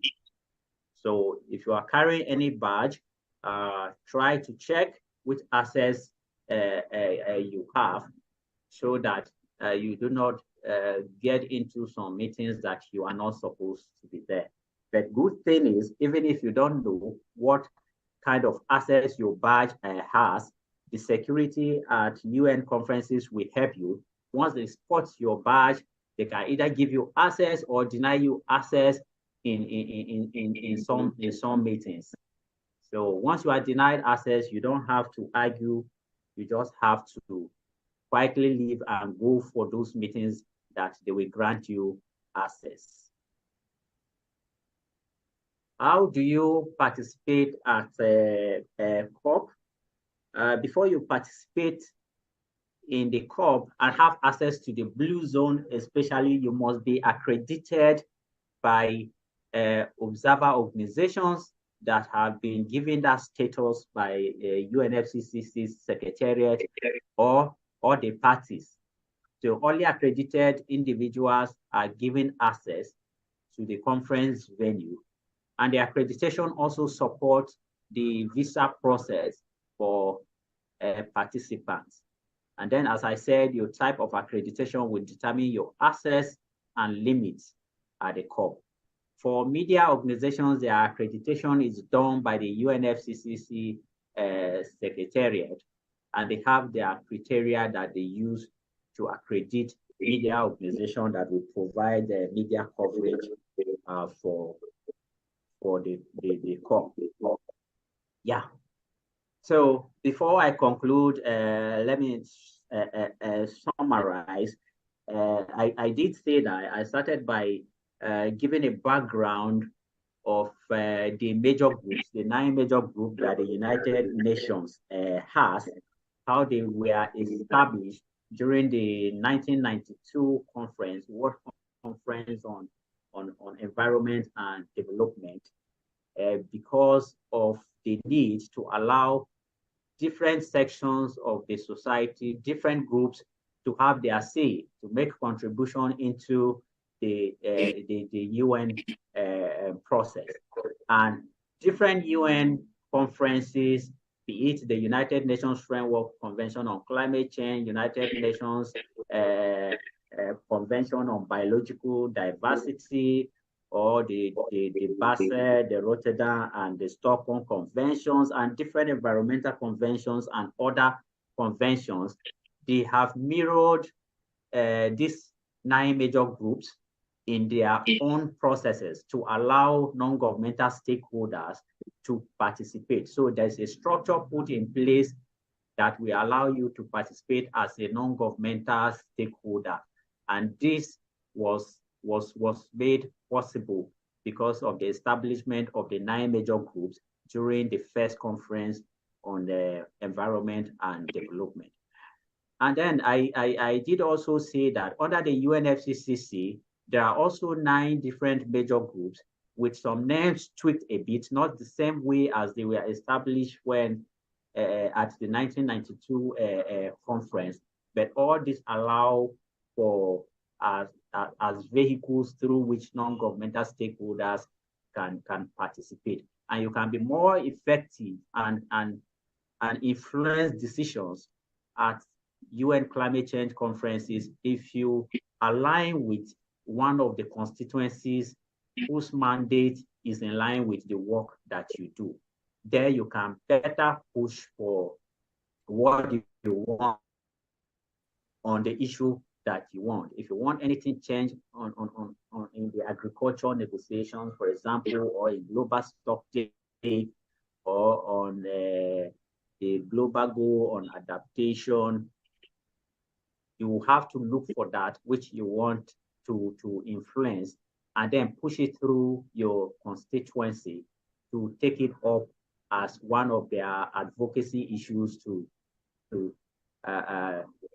of things that they want to influence. Yeah, so and I also did say that there are different activities that civil society can carry out during the COP to enhance their voice, to publicize the voices of the grassroots, which they represent through, it could be through holding of organizing side events, protesting peacefully, engaging their negotiators and selling their positions on different issues that they want to them, and several other things like research. You can carry out your research and present the findings at the COP to help shape what happens there. So in summary, these are the ways that civil society organizations can operate. And I also said as we go to COP28 as Nigeria civil society organizations, it would be good to work together so that there will be more impact. Because if you want to work only by yourself, you may end up not raising your voice for anyone to hear you. So in conclusion, the participation of the civil society in UNFCCC COPs is very important in shaping the outcome of the negotiations and bringing the voices of the local communities and the vulnerable into the negotiations. But then the structure and process of the UNFCCC is very complicated. It takes diligence for you to study and understand how the UNFCCC process works. If not, it's very complicated. You will begin to wonder, what is this meeting about? What is that one about? Where are you going to push your own input? You may become confused as to where you want to push your own input, because different meetings will be happening.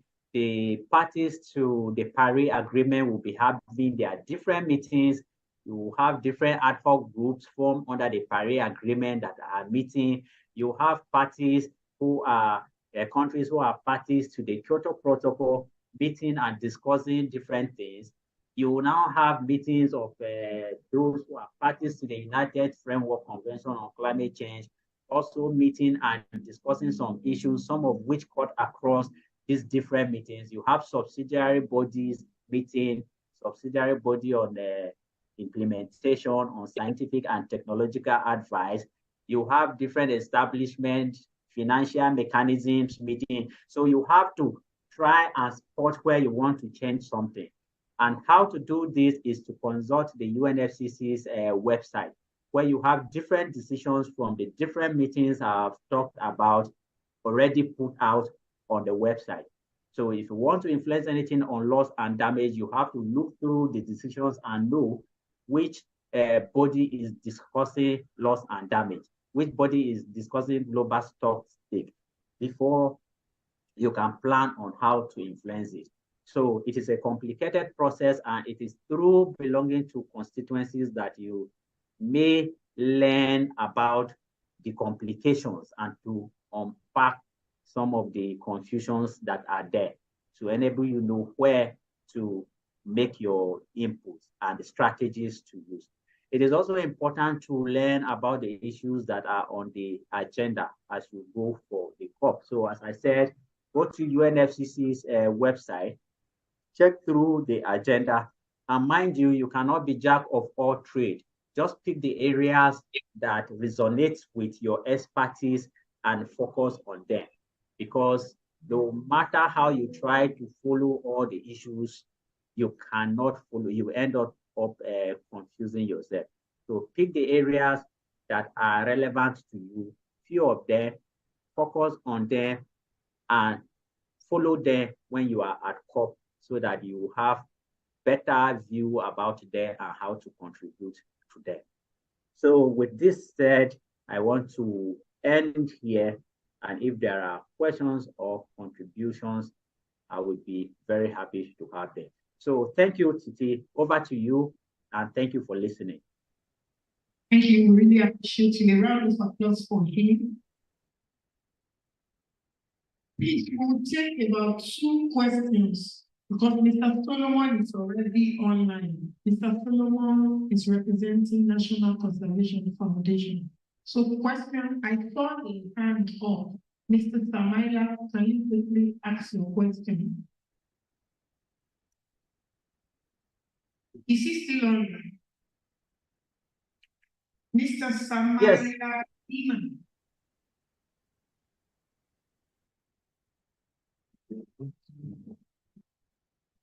Hello, Mr. Samaila, if you are there, please unmute yourself and ask your question.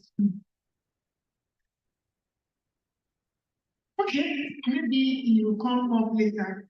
Is there anybody that has a question? If you have a question, you can read up your virtual hand if you are online. And if you are here, you can read up your hand. We will, okay, we have a question here. Yeah, thank you very much, Mr. Aki. This is not much of a question, but very quick representation. You mentioned about people that have maybe some presentations or perhaps exhibitions. Then you mentioned some organizations, but I didn't catch that. So I was hoping if you could just do a quick recap on the two organizations you mentioned. I have some of my works that I would like to exhibit, and I've been writing a few videos to some pavilions, exploring opportunities of exploring some, exhibiting some of my works, but I've not got solid responses yet. So I'm hoping you can shed a little more light on this. Thank you. Over to you. Okay, thank you, Titi. So if I got your question right, I think you wanted to know some of those alternative spaces that I mentioned where you can showcase your work, right? So if that is your question, I did mention Civil Society Climate Justice Hub. So if you just type Civil Society Climate Justice Hub at COP28, if you just search it on Google, you will see that. But let me also find the link and share in the chat. So Civil Society Climate Justice Hub is another is space created for civil society to have their meetings, to showcase their works and network. So if you are lucky and there is still space to apply and use the space, you can apply and they will respond to you. And another one I talked about was the Women and Gender Constituency Pavilion. So you can also check that. I'll also send the contact of the coordinator of that pavilion in the chat, and Titi will make it available to you to check with them if you can still have space to host an event there. And apart from this, there are other spaces as well. But when you check the COP's website, COP28 website, you will see where you can have space as a civil society organization to host an event. Thank you.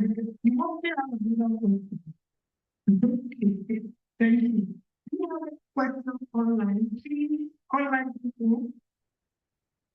We are waiting for you. If you have questions, today is Friday, and we know today is a short day. We want to close early. So if we don't have any questions, we can have Mr. Solomon, because he has been up all night. He has really tried. He's going to speak all the way from Canada. He's the climate change lead of National Conservation Foundation. Mr. Solomon, are you ready? Thank you very much, Lucy, for this opportunity. I think, do you want to share from your side, or it looks like I can't share from my side? Share your screen. Please give him the opportunity to share his screen.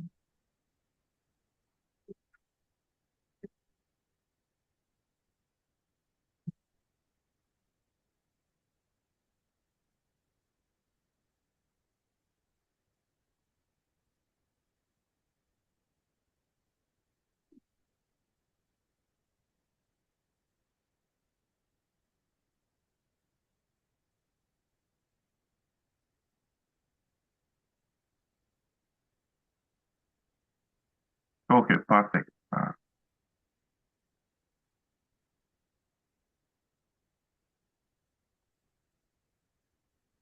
Yeah, please just confirm if you can see my screen and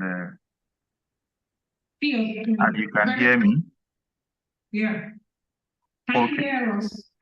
Yes, very well. I can hear you. Thank you so much for the opportunity. Like Titi mentioned, I represent the Nigerian Conservation Foundation. However, she has broken our non-disclosure agreement of sharing my location. I'll find out for that. Just on a lighter note, anyways, my role here is very simple, to talk about the roles of civil society organizations and climate negotiations. And I'm going to be doing this very briefly because John Barkey has really done a beautiful work in terms of taking us through the architecture of these civil society organizations and the constituencies. So I'm just going to be going straight to my presentation, which is going to be highlighting what really climate negotiations are. And of course, it's a process whereby parties come together to reach an agreement and also find a way to deliberate, especially in accordance with regional priorities on different issues that are related to climate change. So parties come together to talk about issues that are really affecting them within the regional blocks, issues that are peculiar to them, and raise their voice on what the world should do about this issue. And in climate negotiations, they are usually done by negotiators. These negotiators are negotiating on behalf of parties who are government that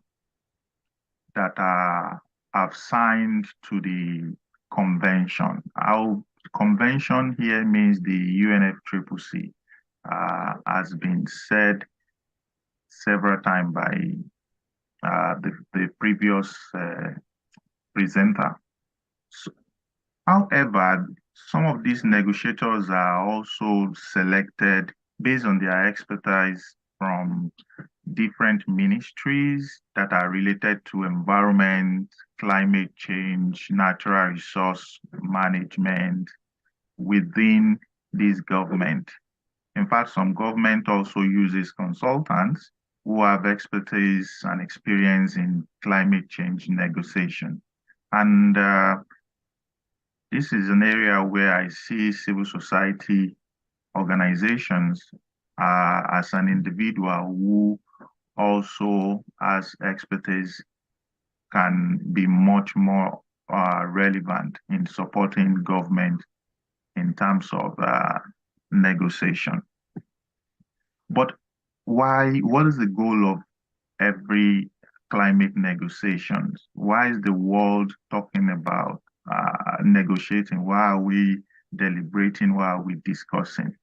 The major goal is to keep warming at 1.5 degrees Celsius and well below 2 degrees Celsius. This is what the Paris Agreement has mentioned. You will recall that September was a warming month. In fact, the National Center on Environmental Information said that it was the warmest September in the whole history of the 20th century. So this created a situation whereby countries who are parties to the convention had to talk about how to keep this warming within limit, how to ensure that the goals of the Paris Agreement is achieved. And that takes me to one of the basic thing that we also need to know as a civil society organization, John has mentioned this to all of us, but what I just want to bring out here is that the largest of this constituency of NGO is the environmental NGO, and the bigger the constituency, the much more voice they have, and the much pressure they can push, especially with issues that affect them. I wouldn't want to go over all of this again, but like the previous speaker mentioned, they have opportunities to influence and shape the climate negotiations as observer. They also have limitations to where they can go, the meetings they can attend, and all of that.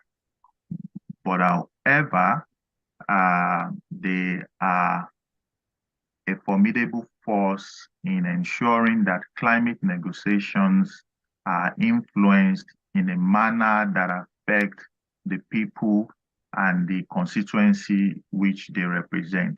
And of course, they don't have the power to vote, so they are observer organization, but they can still influence without having a power to vote. I don't need to go over this again. I think the previous speaker has mentioned that.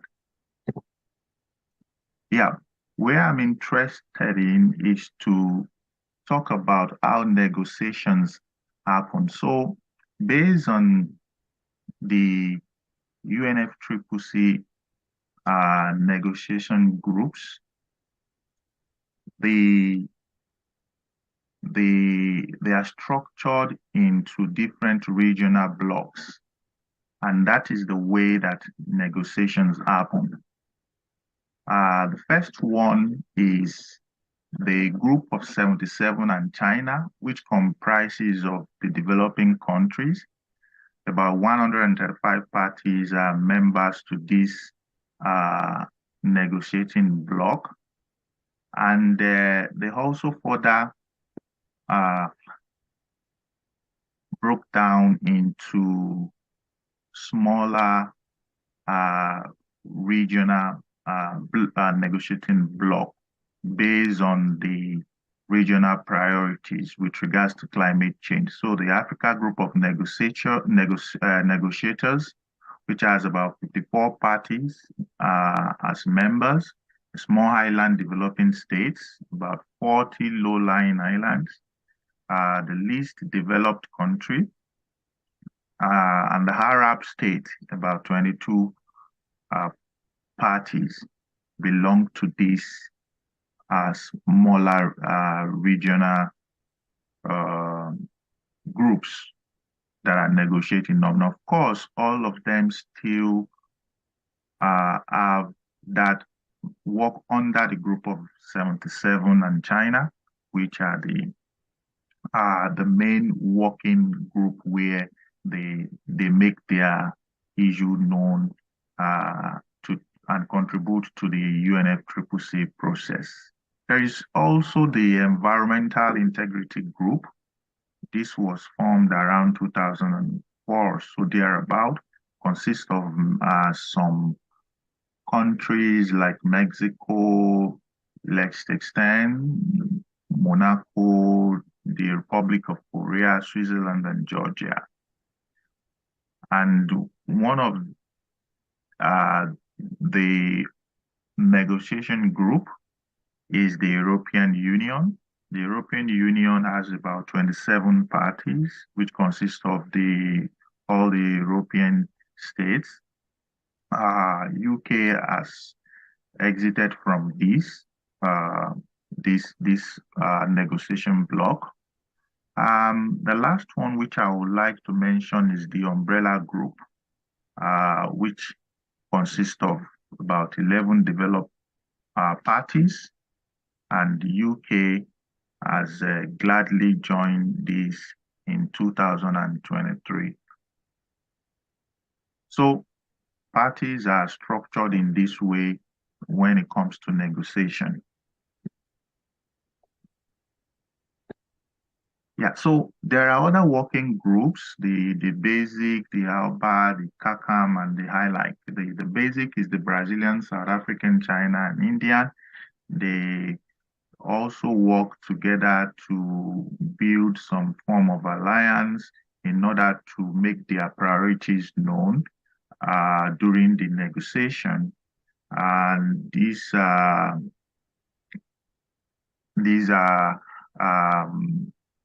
countries that see themselves as having something in common, and they are able to work together to raise their demands when it comes to negotiation.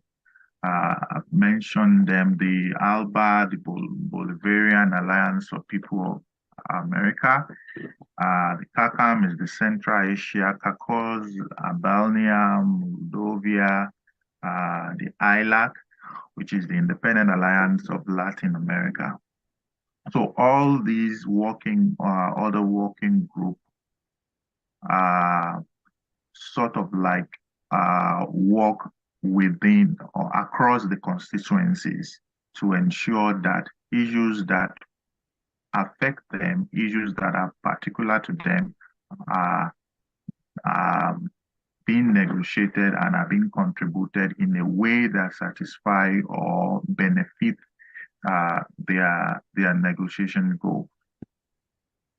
So basically, what are the issues that are being negotiated under the climate negotiations? There are quite a lot.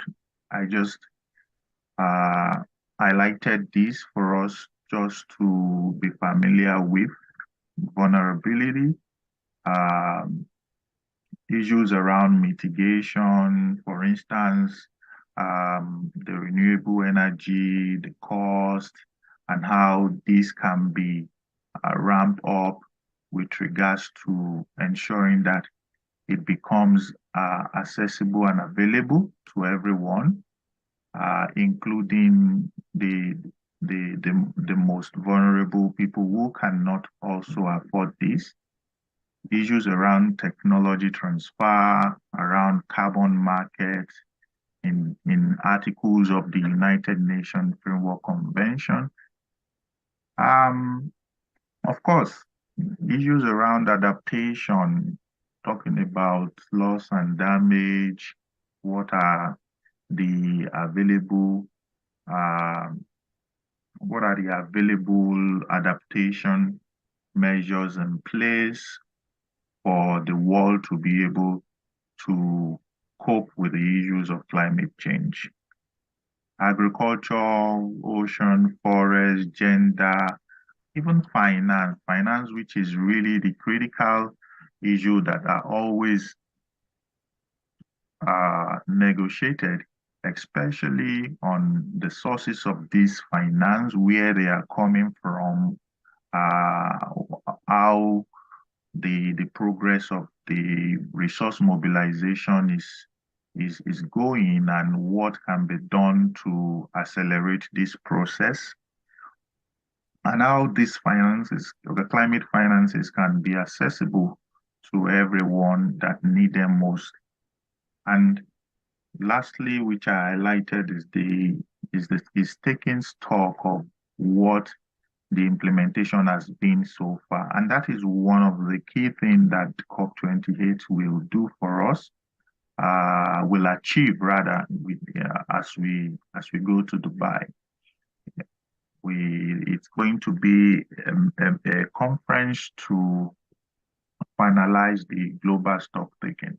So these are just few issues that I wanted us to get familiar with when it comes to negotiation. And these are things that if anyone interests you, the civil society organization, you can follow it and be able to make your contribution within this aspect. Yeah, so for every negotiation, there is always an outcome, and the outcome of a negotiation, of every negotiation at every COP event, is the decision text. And the one that was agreed in Sharm el-Sheikh, that is the COP27, is the Sharm el-Sheikh Implementation Plan. These are available on the UNFCCC website. Everyone can access it and understand the decisions that were made. But why is this decision important after COP? For civil society that are much more interested in resource mobilization, writing grants and proposal, these kind of decisions, global decisions, help to serve as reference information for those grants that you are applying for. The other one which I would like to mention is when civil society are trying to lobby at national and subnational level, the decision text also serve as a reference to support their lobby, to support their effort in ensuring that our government listen to their plight or to whatever they are lobbying about. So they can lobby about the outcomes of the decision text, either in any areas such as trying to incorporate some national framework with regards to loss and damage, with regards to climate change policy, or with regards to agriculture. So you can just make reference to this very important document. So that document is not just a document that will be lying on the UNFCCC, but it should be a working tool for civil society organizations. And it's useful in developing our national policy and action plan with regards to any of the areas of the UNFCCC process that addresses our issue, either with regards to reviewing our NDC, our long-term development strategy, or our NBSAP, and quite a lot of other national policy. And lastly, it can guide us as civil society in developing our implementation plan on climate change. So it can form some sort of direction for us as civil society organizations, so that we just don't, we're working locally to achieve global goals, rather than just working in silos and not seeing the relevance of what we are doing.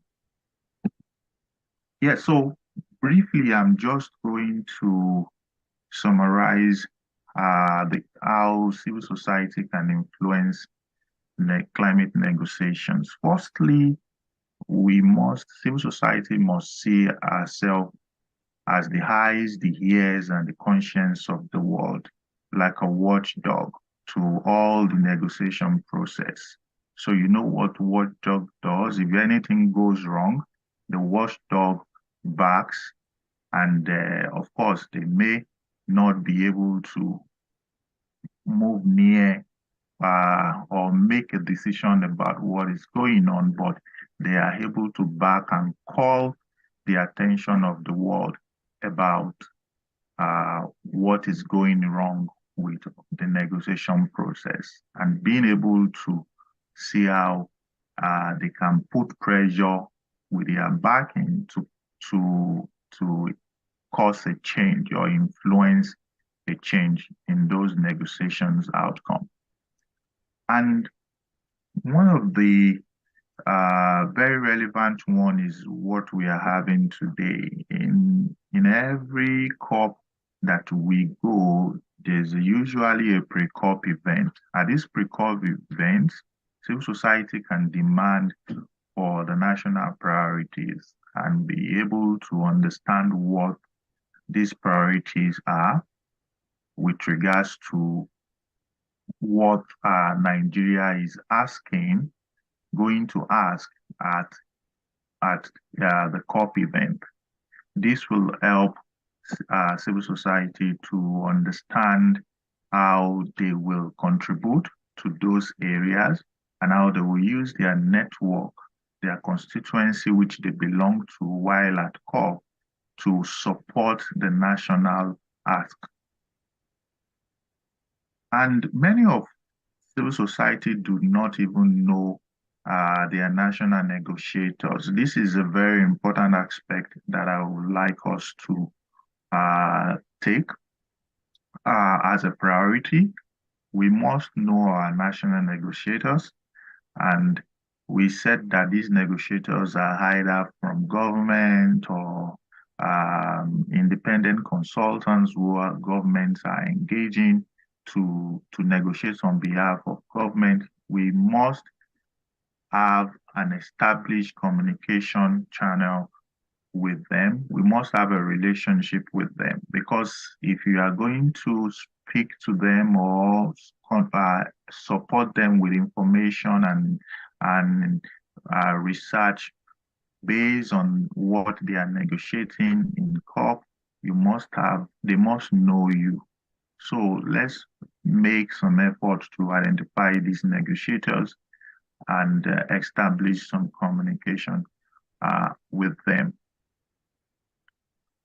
This has been said before, aligning with a coalition of partnerships. So the UNFCCC process is an intergovernmental process, and you just have to be able to align with established constituencies. We have said, we have listed those constituencies: the Bingo, Ringo, the farmers, youth, IPO, and all of them. They are quite a lot. Civil society needs to work with these established constituencies to contribute to the process. And one of the things that is also very important is organizing side events and exhibition. These side events shapes climate negotiations, especially when we invite the negotiators themselves to these events, to either give them some speaking slots, or or even our ministers of environment who will be participating in COP.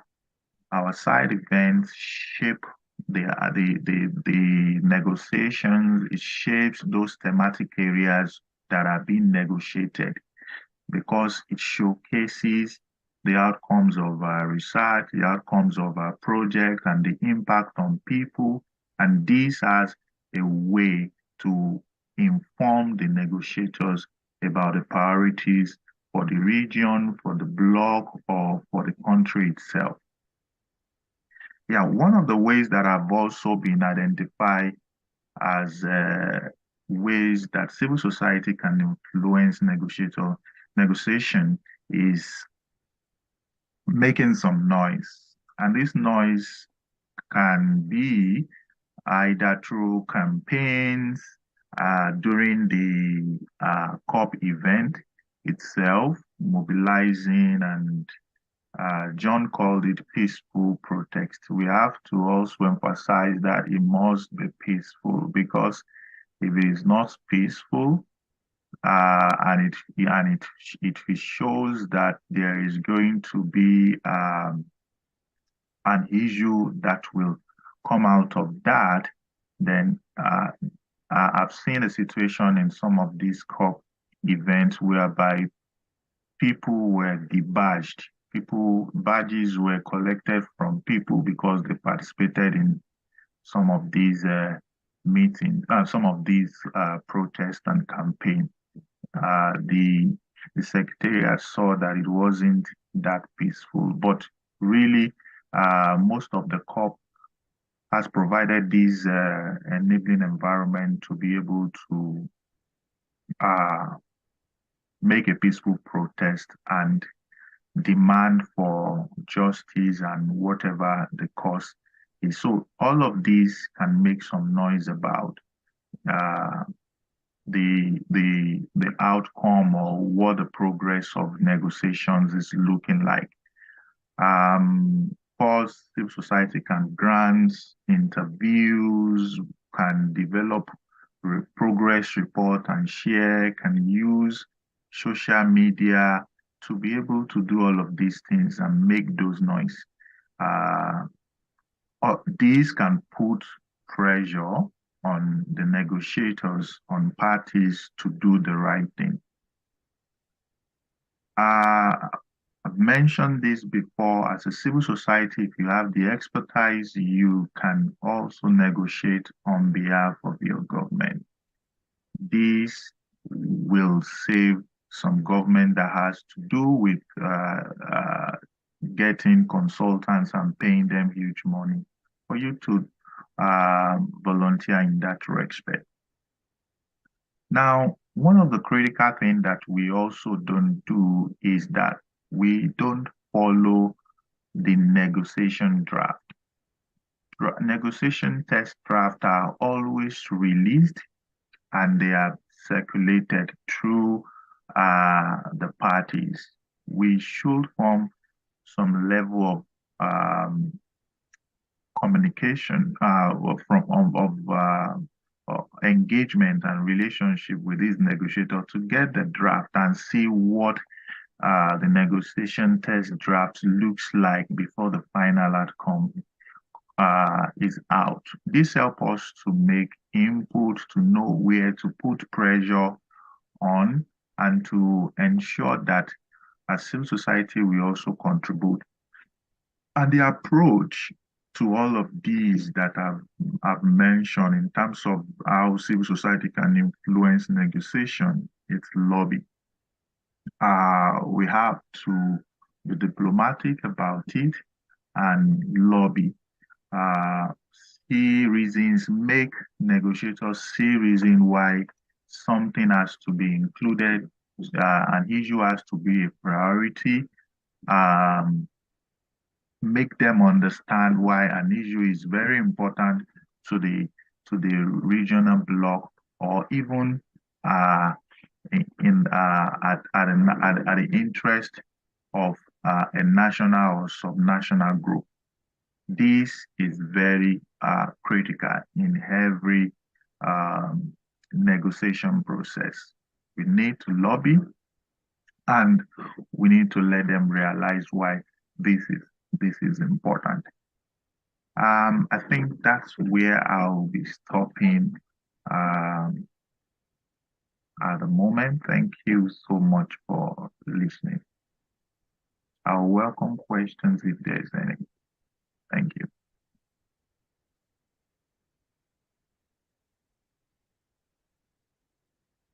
City, over to you.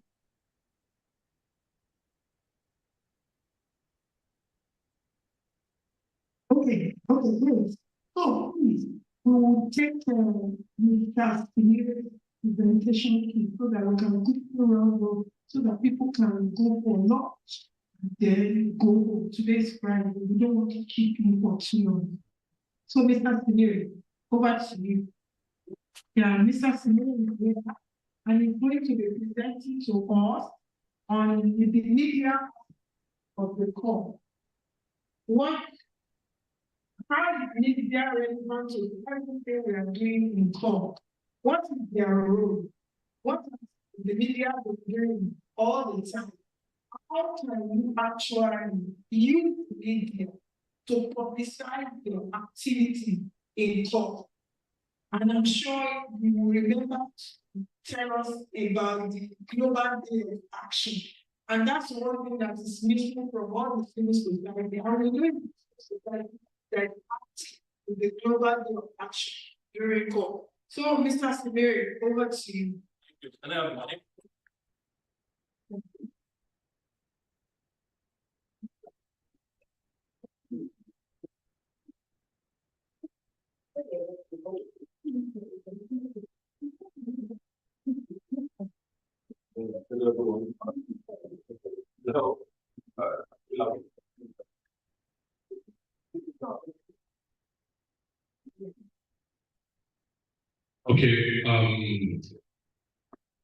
I just want to talk about how the CSOs can define the media.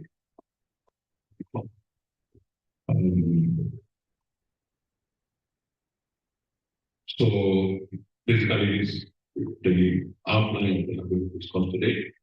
There are several topics between.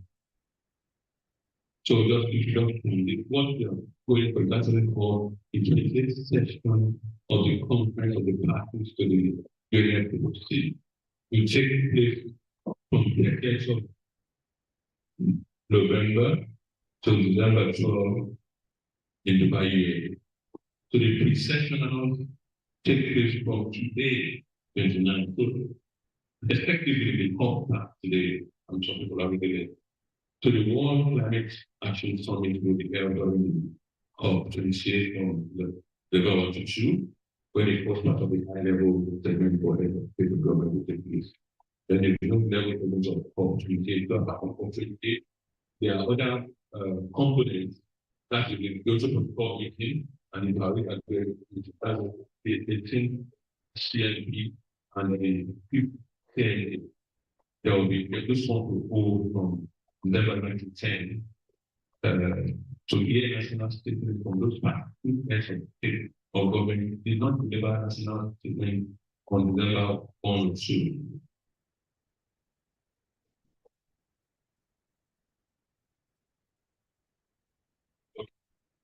Okay, the last part of the document, is our national focal of the planning director is the director of the National Council of Climate Change. So the media is one of the most important components of the Congress of the party, and COP28 is not an exception, certainly.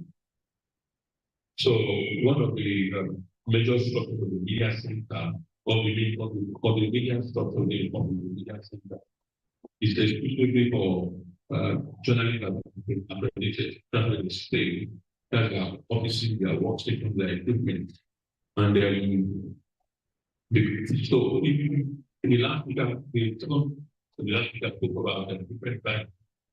If you have the media plan, you have to think the thing back, but always plan whether you have access to this media center. So I don't think any of them has access to this center. And the advantage of this media center is that CSOs, some CSOs come with their media group, and this media group have media value. So they are able to come into the media center to invite journalists to their event, they share their press statement, their media advisory. So there are some one of the pictures like a great people of all these people, they have a very strong delegation, and they have journalists in their group, and these journalists have media value. So they engage very well with the media. So I advise against CSO to collaborate more with media and have journalists, the media, their team that have media partners so that they can be able to go into all these destination testing and engage very well with media by inviting them to their events, sharing their literature and other activities. So they are also information stands. They are around in several places. You can see literature that are there. There are some groups that publish daily information from the call. You see all this from there. Of course, there are French reviews that are there and are displayed for interested persons to consume. So they are all for press conferences everywhere. Some of the there are some all the media center. Some of them all press conferences. Some are outside the media center. So the social media, along with live webcasts, social media community tools such as Facebook, X, Twitter, Instagram, YouTube, and Twitter, enable better participation in call. So even if you are not there, virtually I'll come into more detail on that later on. So much like.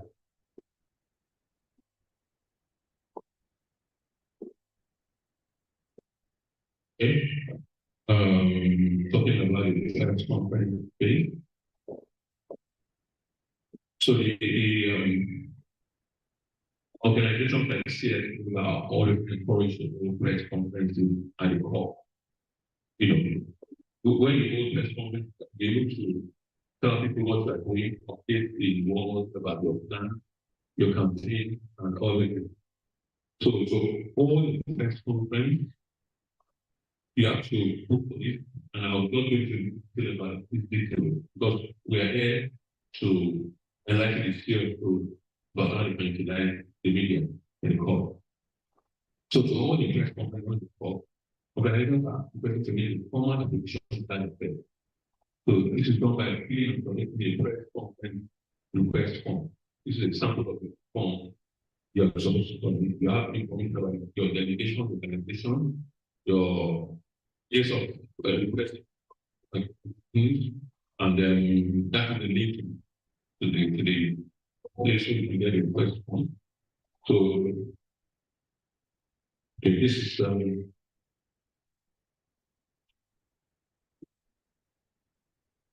as a form.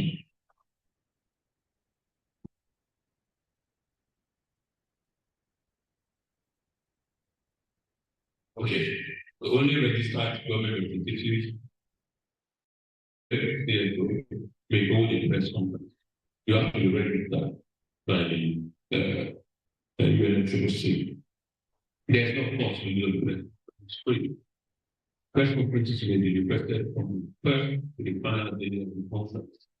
All requests are located on the first come, first served page, which alternatively may offer in the different sign of already reserved. So press priority is given to act in the section of the UN. Each press conference is 30 minutes in one thing. You can't go beyond that. Time limits and you can employ the UN privacy officials. So normal press conferences are divided between the hours of the night and the morning to 6 p.m. So the last floor starts around 5:30, very next substantial election. So all press conferences will be requested on the government. 4 p.m. about the day before the exact day. Request after exam will be dealt with. However, the exact time of the see, according to the people, the citing of press conferences, if anyone submitted, no later than 4 p.m. the local time, the day before the exact date. The same day request will be received at 2 hours before the requested time. Once confirmed, every effort will be made to retain reserved date and time as by the media proposal.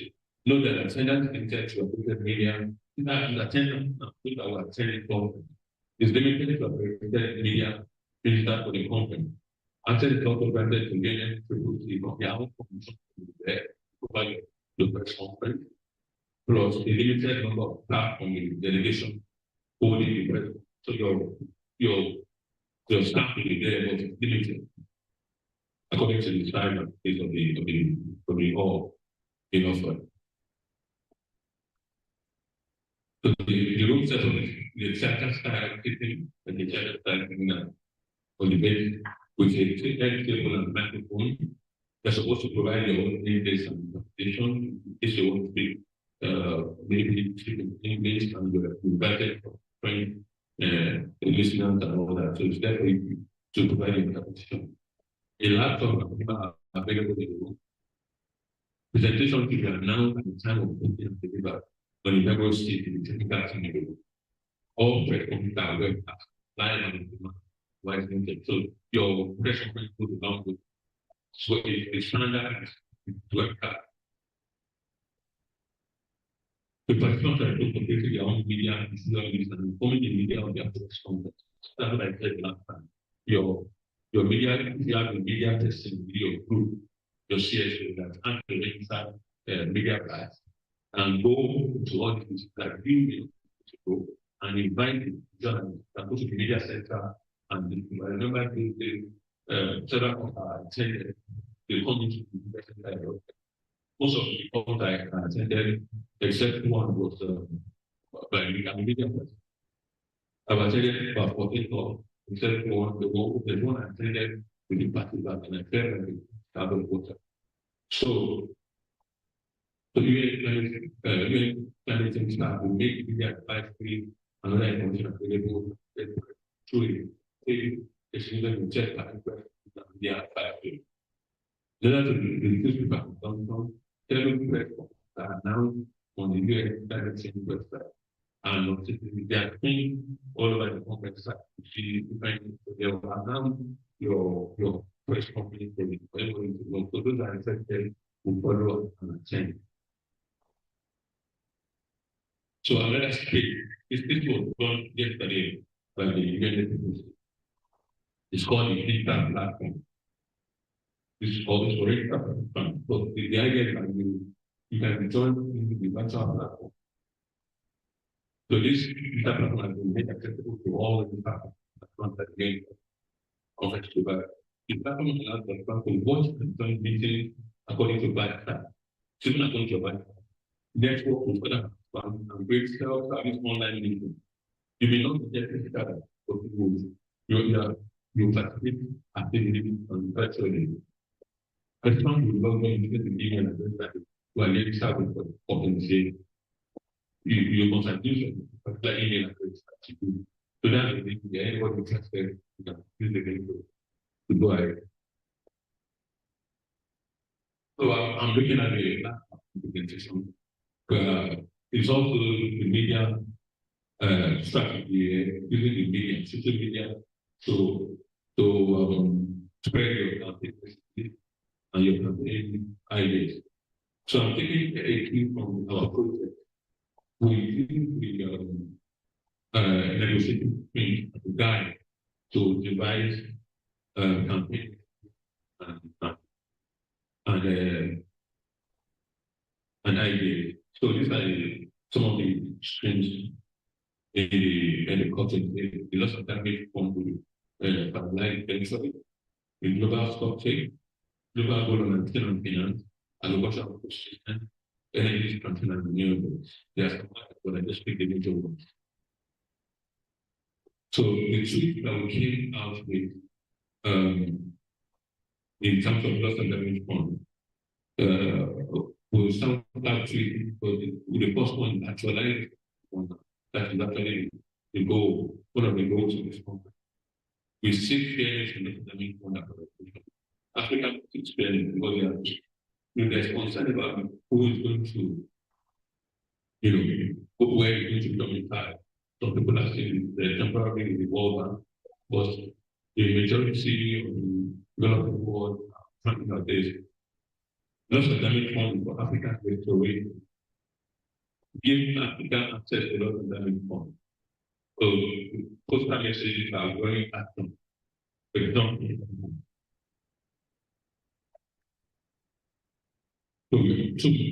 postal messages, it's not a thing to have money, just require you pay for your primary debt.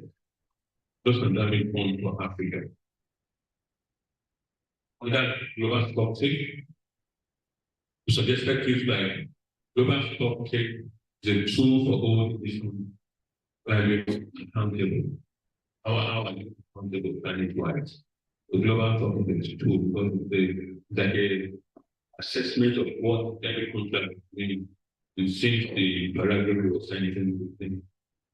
So another tweet, another message that we tweeted that CSOs can adopt says CSO swift and bold action coming out of the global stock team. Of course, they're looking up to the outcome of the global stock team discussion. So another one is global stock team represents inclusiveness and engagement of diverse voices. Another one says global stock team assessment represents nations and communities as specific. Going further, we say global stock take isn't just a report, it's the roadmap. Then some postal messages to honor your commitments, demand transparency, demand action. Stop fitting your body into Africa. So under the agriculture food negotiation frame, we have things like agriculture is critical for adaptation agenda in Africa. Another says facilitate sustained assessment of agriculture in the global context. Going further, we say prioritize and the application of the directive for agriculture sector when we made the nationally planning exposure to Africa. In the last day, it said prioritize and the approach of Africa. Some postal mechanisms are prioritize locally led agriculture, climate agriculture and solutions. In the energy and renewable negotiation frame, we came up with quick like scale up renewable energy to reduce carbon emissions. Africa develops more energy financing. Africa needs low interest climate finance for renewable energy adoption. Africa is global create jobs in Africa through renewable energy adoption. Increase gender inclusion through renewable energy adoption. Postal mechanisms will lead to things like electrify Africa, say no to energy poverty, say no to gas energy. Africa will wear gas project of till the Christian can bring towards that exploitation in Africa. The last one, the last message that we take, the last stream. So we came up with three types. As the stream is called global goal and traditional finance. We come up with three types. Islamic adoption area puts Africa and Africa at risk. Two, we need concrete solutions for our greatest challenge. Three, access to climate finance, push out to combat climate change in Africa. Those are messages to really how open markets are forced solutions. So that's very important. So some hashtags and non-new application, the general hashtag for this project is taken Nigeria CSOs COP28. So why do we send all these three? Of course, you can come up with exhaustive, you can come up with the actual data. The first one is the official handle for the COP as COP28 UAE. UNDP Nigeria, offshore Nigeria, US Nigeria, UNCCC, UK Nigeria, that's the United Commission, 674, environment in society planet as the NCC, and the last one is logistics. So the idea is that there's a presentation page that speaks to the whole. That the youth days, the gender days, the health days. So the idea is to engage on special days and join the community to tweak some of these things. More than if they are specific to Europe. Those campaigns, those campaigns will be on poster to be displayed during climate action day, and we are going to have yours to read. So one of my conclusions that we need better engagement with the media and the CSO. For example, I gave you an example of because of this limited movement within the COP, the CSOs need to invite the journalists to their event. And so you need to go and media where it happens in the media center. And you need somebody that can access that. So some of these organizations that have this those that have those media, they are media people and who have media budgets. So they are able to go a long way into these centers to put their press conference, their media advisory and education, their posters and literature. So we need a better engagement with the media and CSO. Thank you very much.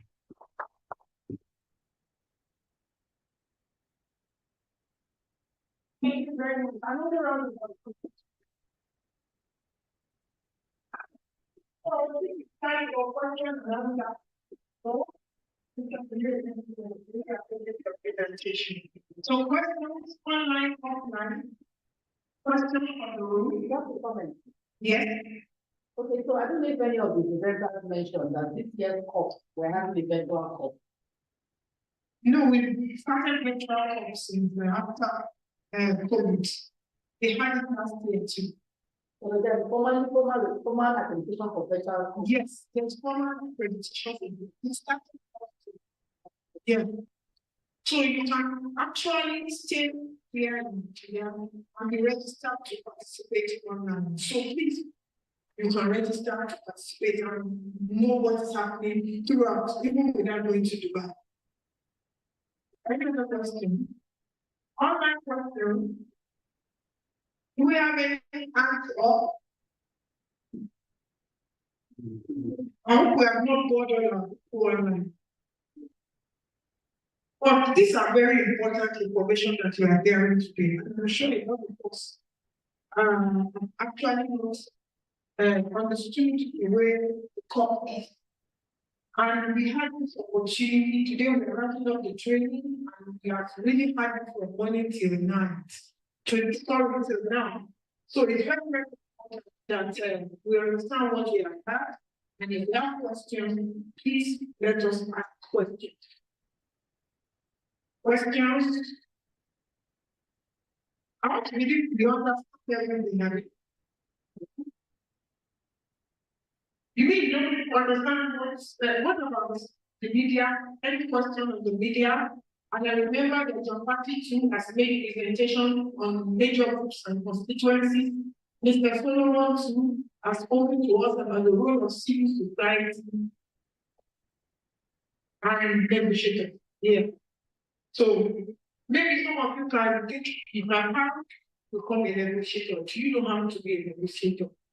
Okay, if you don't want to make questions, I will ask you a question to test your knowledge. Hello. Anyway, that's one question. We want to answer every second thing. What do you think the Nigerian civil society should say to the international world as we are going to talk? Please, I need one recommendation from each table. This is very important because by the time we together our position paper, we want to reflect your voice. It shouldn't be our voice. You have had all the training. We hear everything.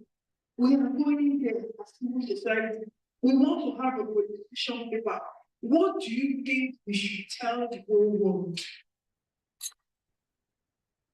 So, who wants to talk? What do you think Nigerian civil society should actually be telling the whole world about climate change? What we want to see as we're going to come, when we are coming back, we want to really see. We don't want to just go there and think the January. We want to go there and come back. What do you think we should say? Thank you very much. I think before getting with that, I really because of one of the presentation that I presented is the one that one of the formulated. Before we think of going to the COP28, but there's need for CSO to speak with us to continue that group. Now we have a strong voice rather than just being an individual. That will probably help us a lot. The essence of this meeting is for us to come up with one body, or you have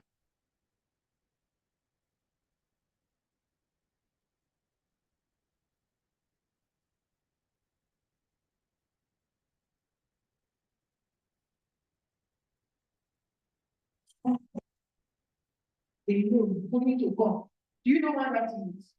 Think that whatever we do here, there's people who sometimes to those people to sign something like yes, we are agree to what civil society there. And then we take position, we can give it to the media to circulate it. We will prepare for what we have done here. Okay, so and those who are not here, they have opportunity to read what to say the words. And people can sign on to it. But you can't force people to sign on to it. The fact that they are not signing on to it does not mean that they are not supporting us or we don't have one voice. And remember, it's the world of diversity. We don't have to think the same way. Any other?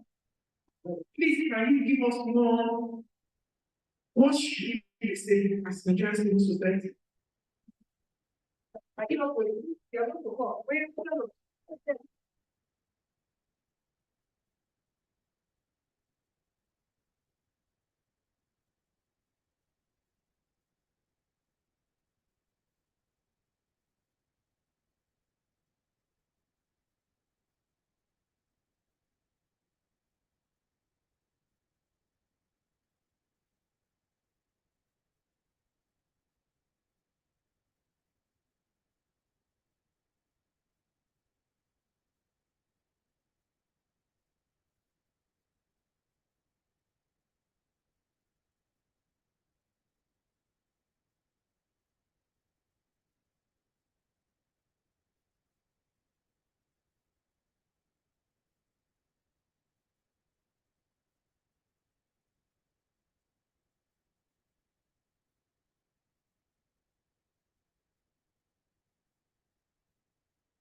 They should as those that are not affected by the. Thank you. Which from local government, what do you think we should say?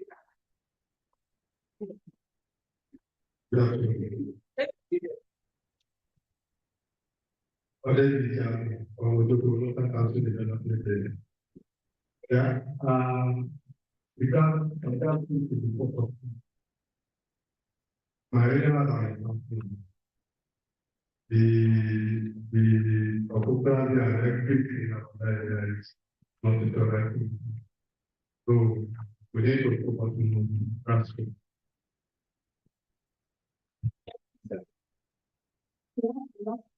All right.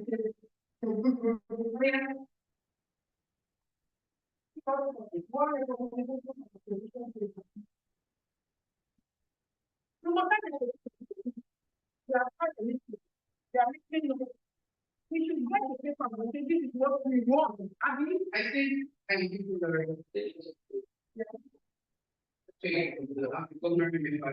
International classification. And I saw it on okay on more. It is a big one for loss and damage. I think that's huge.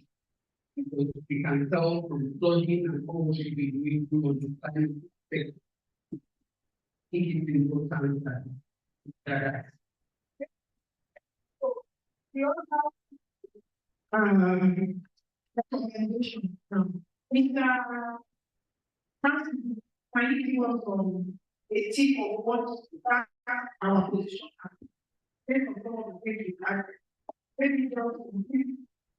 yeah.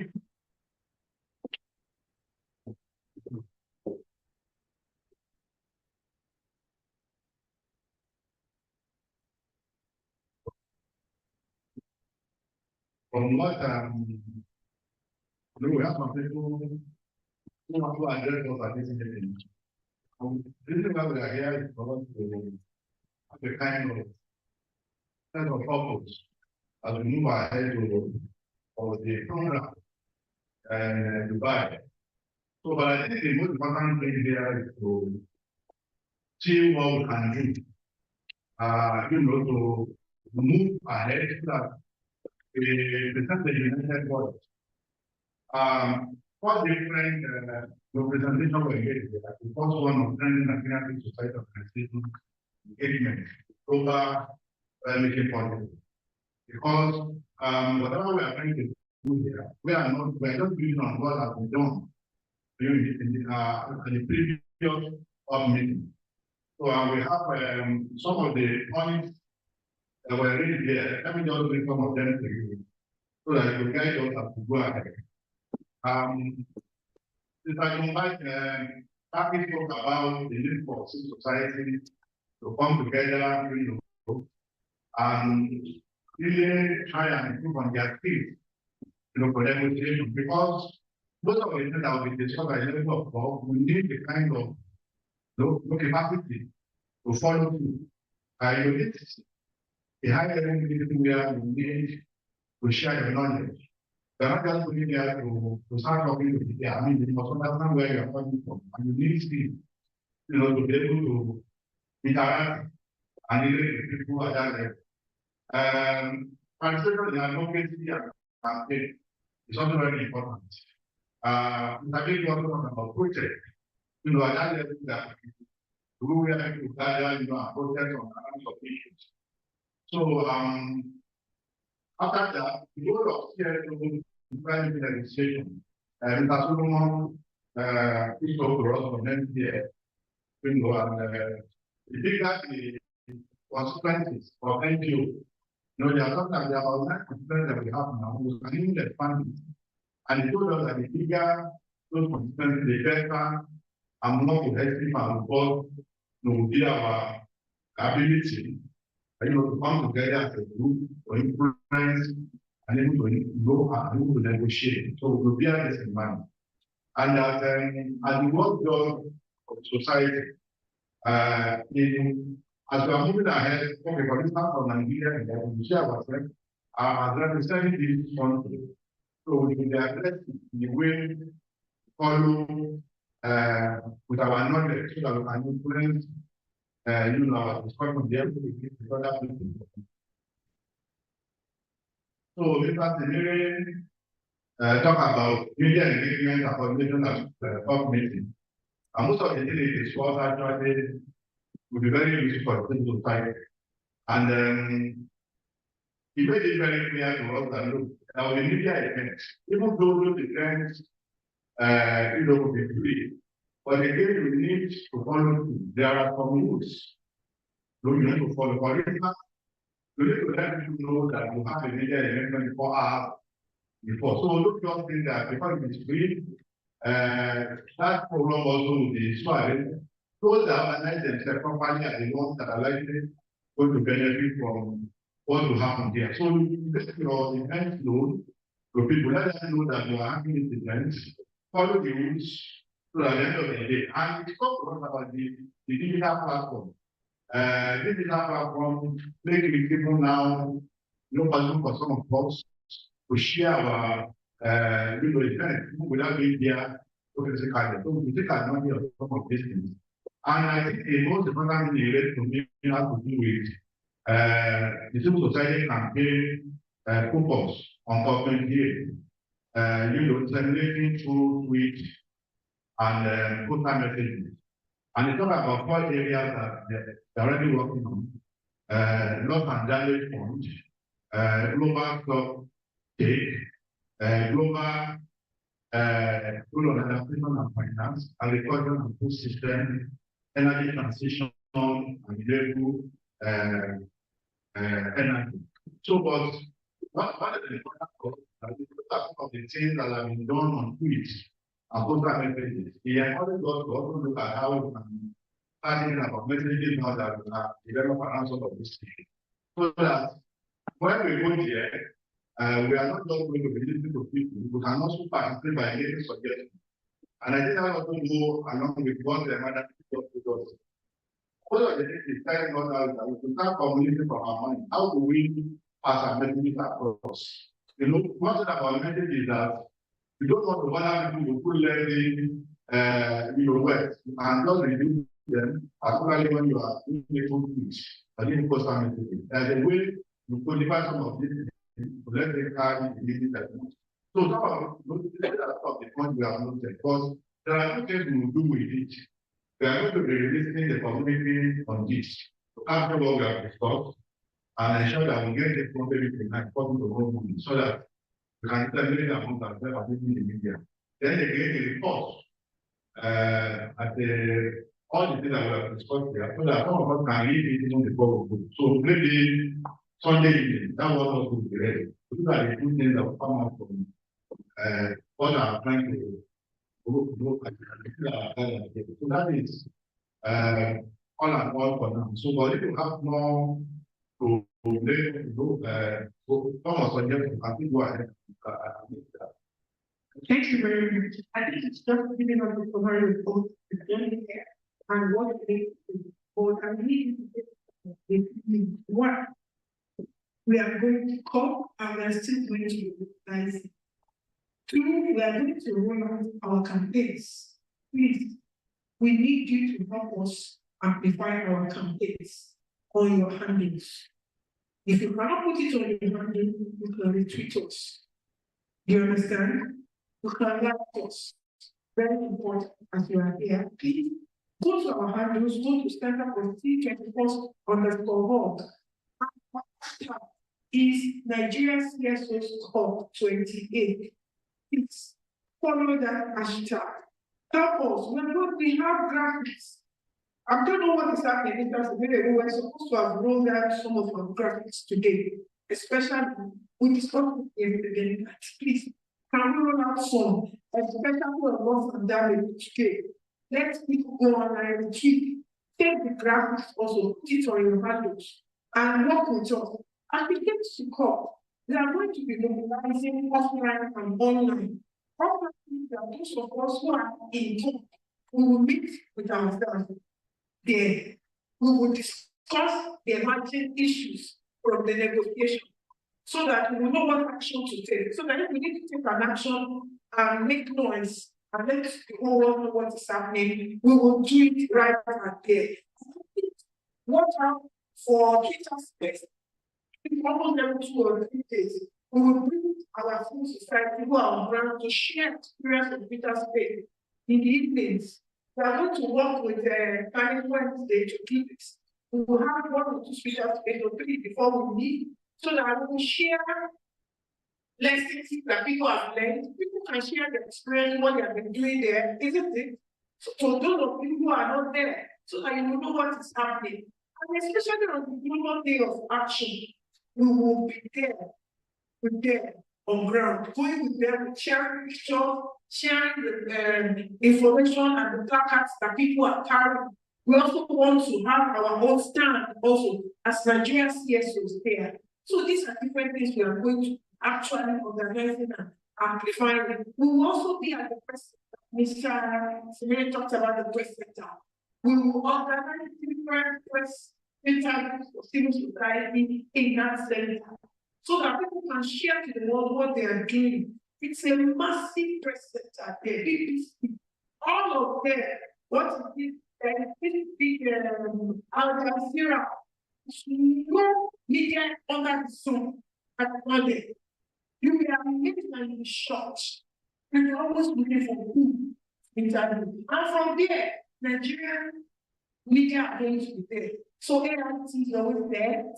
So their channel. So we will be interviewing from there and you're projecting it in Nigeria. So watch out on TV. Some of us are going to be placed on those meetings. Some of them will have, I think I remember when we were in Spain, they had a Skype meeting with me, which was shown on TV. And I had another one with Channel. So please, they are going to be there also. We have different kinds of media. And please watch out. And once you do it on TV, you will take pictures and also share it on our handles. Please remember to follow us, like us. And after this, we have a CSO strategy. And that CSO strategy is going to be shared with us. The strategy one is after this goal, what do we do next? We don't want to say, okay, we have done this project, that is the end after COP. We want to continue until next COP so that there will not be a break. We will continue to mobilize and continue to have meetings. And it will give us an opportunity to work with the private sector to support some of people who are looking for wanting to travel. So if we start early, it means we will get what we want, isn't it? But if we don't start early, it's not what we can do. So we don't have much funding, but one important thing about funding is that have a project. Once you have a goal, those who are funding your project definitely want you to go and showcase what you have done. So they want you to come. That's just it. There's no money anywhere that people can say, I have to go to COP. Except it's like a private person and say, or you want to. But to see real funding to travel, I'm telling you, it depends on your local actions on ground. It will make way for you. For media, there are different fellowships. If you go on your own and do investigative journalism on climate change and share it worldwide, put it on good blogs, let me tell you, they will call you and give you fellowship. And if you see fellowship, apply. And you will give them the link to your what you have written. If you have done documentary, they will look at it. But if you are doing this work and you have media, who wants to invest in somebody that does not have media value? Nobody does that. Increase your work, increase your value. You will stop. Even if it is that story of water in Leslie that you're able to write about every day. If you write it for the next 2-3 months, you'll be shocked at those who will reach out to you on social media. Is it not? Please do something for yourself. And if you wait start now, don't wait tomorrow so that I can stop. You don't want to have a right there for you. Don't have to please, I beg you. I don't want to appreciate your boss on today's program. Thank you for the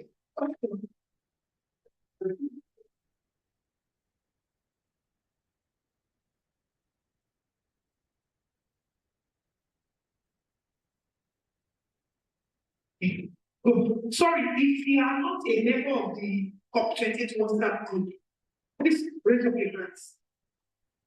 Okay, and you want to join that group, please.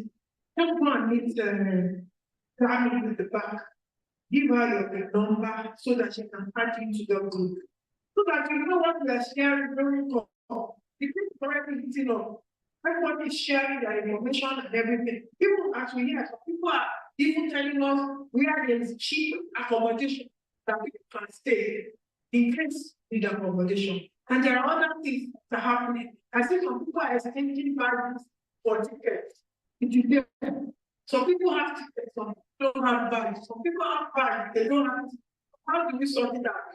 So there are so many other things going on there. So you can be part of it. So when we reach the position part and the strategy, please we will send it out for your endorsement. We might put it on Google Docs for the impact. The name of the organization. We don't want something that CSOs are saying we don't hold. We want you to hold it. I think we are good to go with that. Are we fine? Yeah. So good picture now. Before we go for lunch. Food is ready though, but don't go there yet. If you are not giving us your account number, sorry, you will not receive your alert in the next 1 hour. Give us your account number so you can get the transport reimbursement. And for media, please, don't go and put your name in the list of CSO participants. You will change yourself. Oh. Thank you very much. Let's go back for pictures. And then we'll come out also 2 pictures.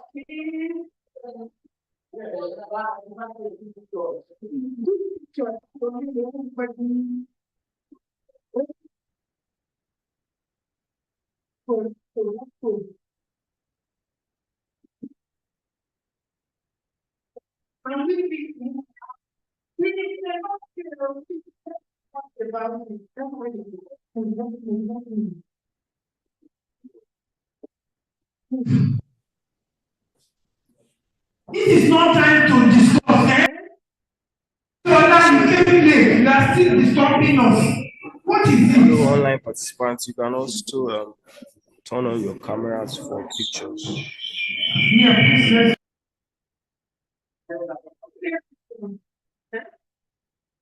Yes, take down. Take pictures now. Somebody is taking an attention. Sit down.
Taking our pictures. What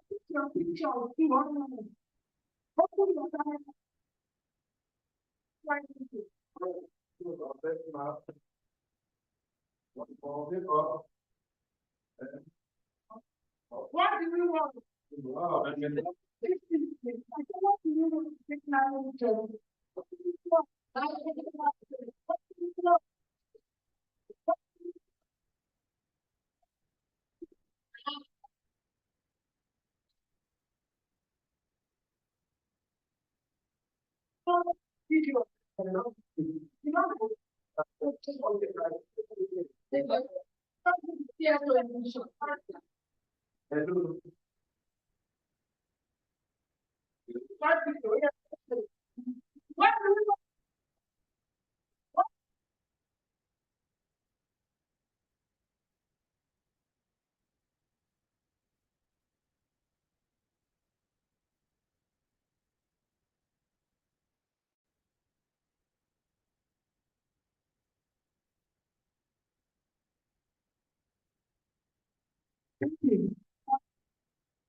Is he hearing me? Okay, I hear you. Are you talking to me, please? No. Thank you. I can't hear you.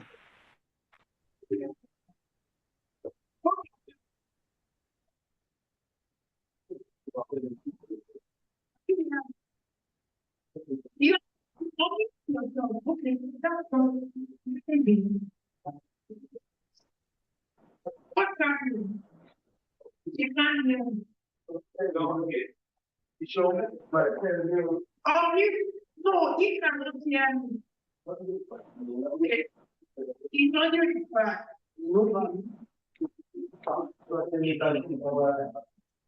Mr. Boy,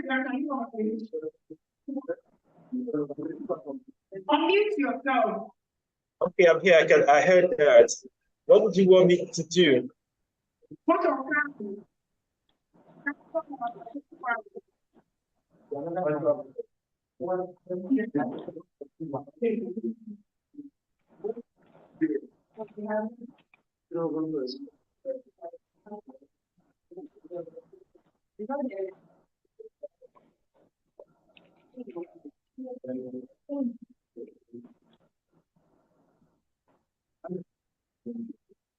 Okay, can you hear me now? So sorry for the background distraction. Can I go ahead now?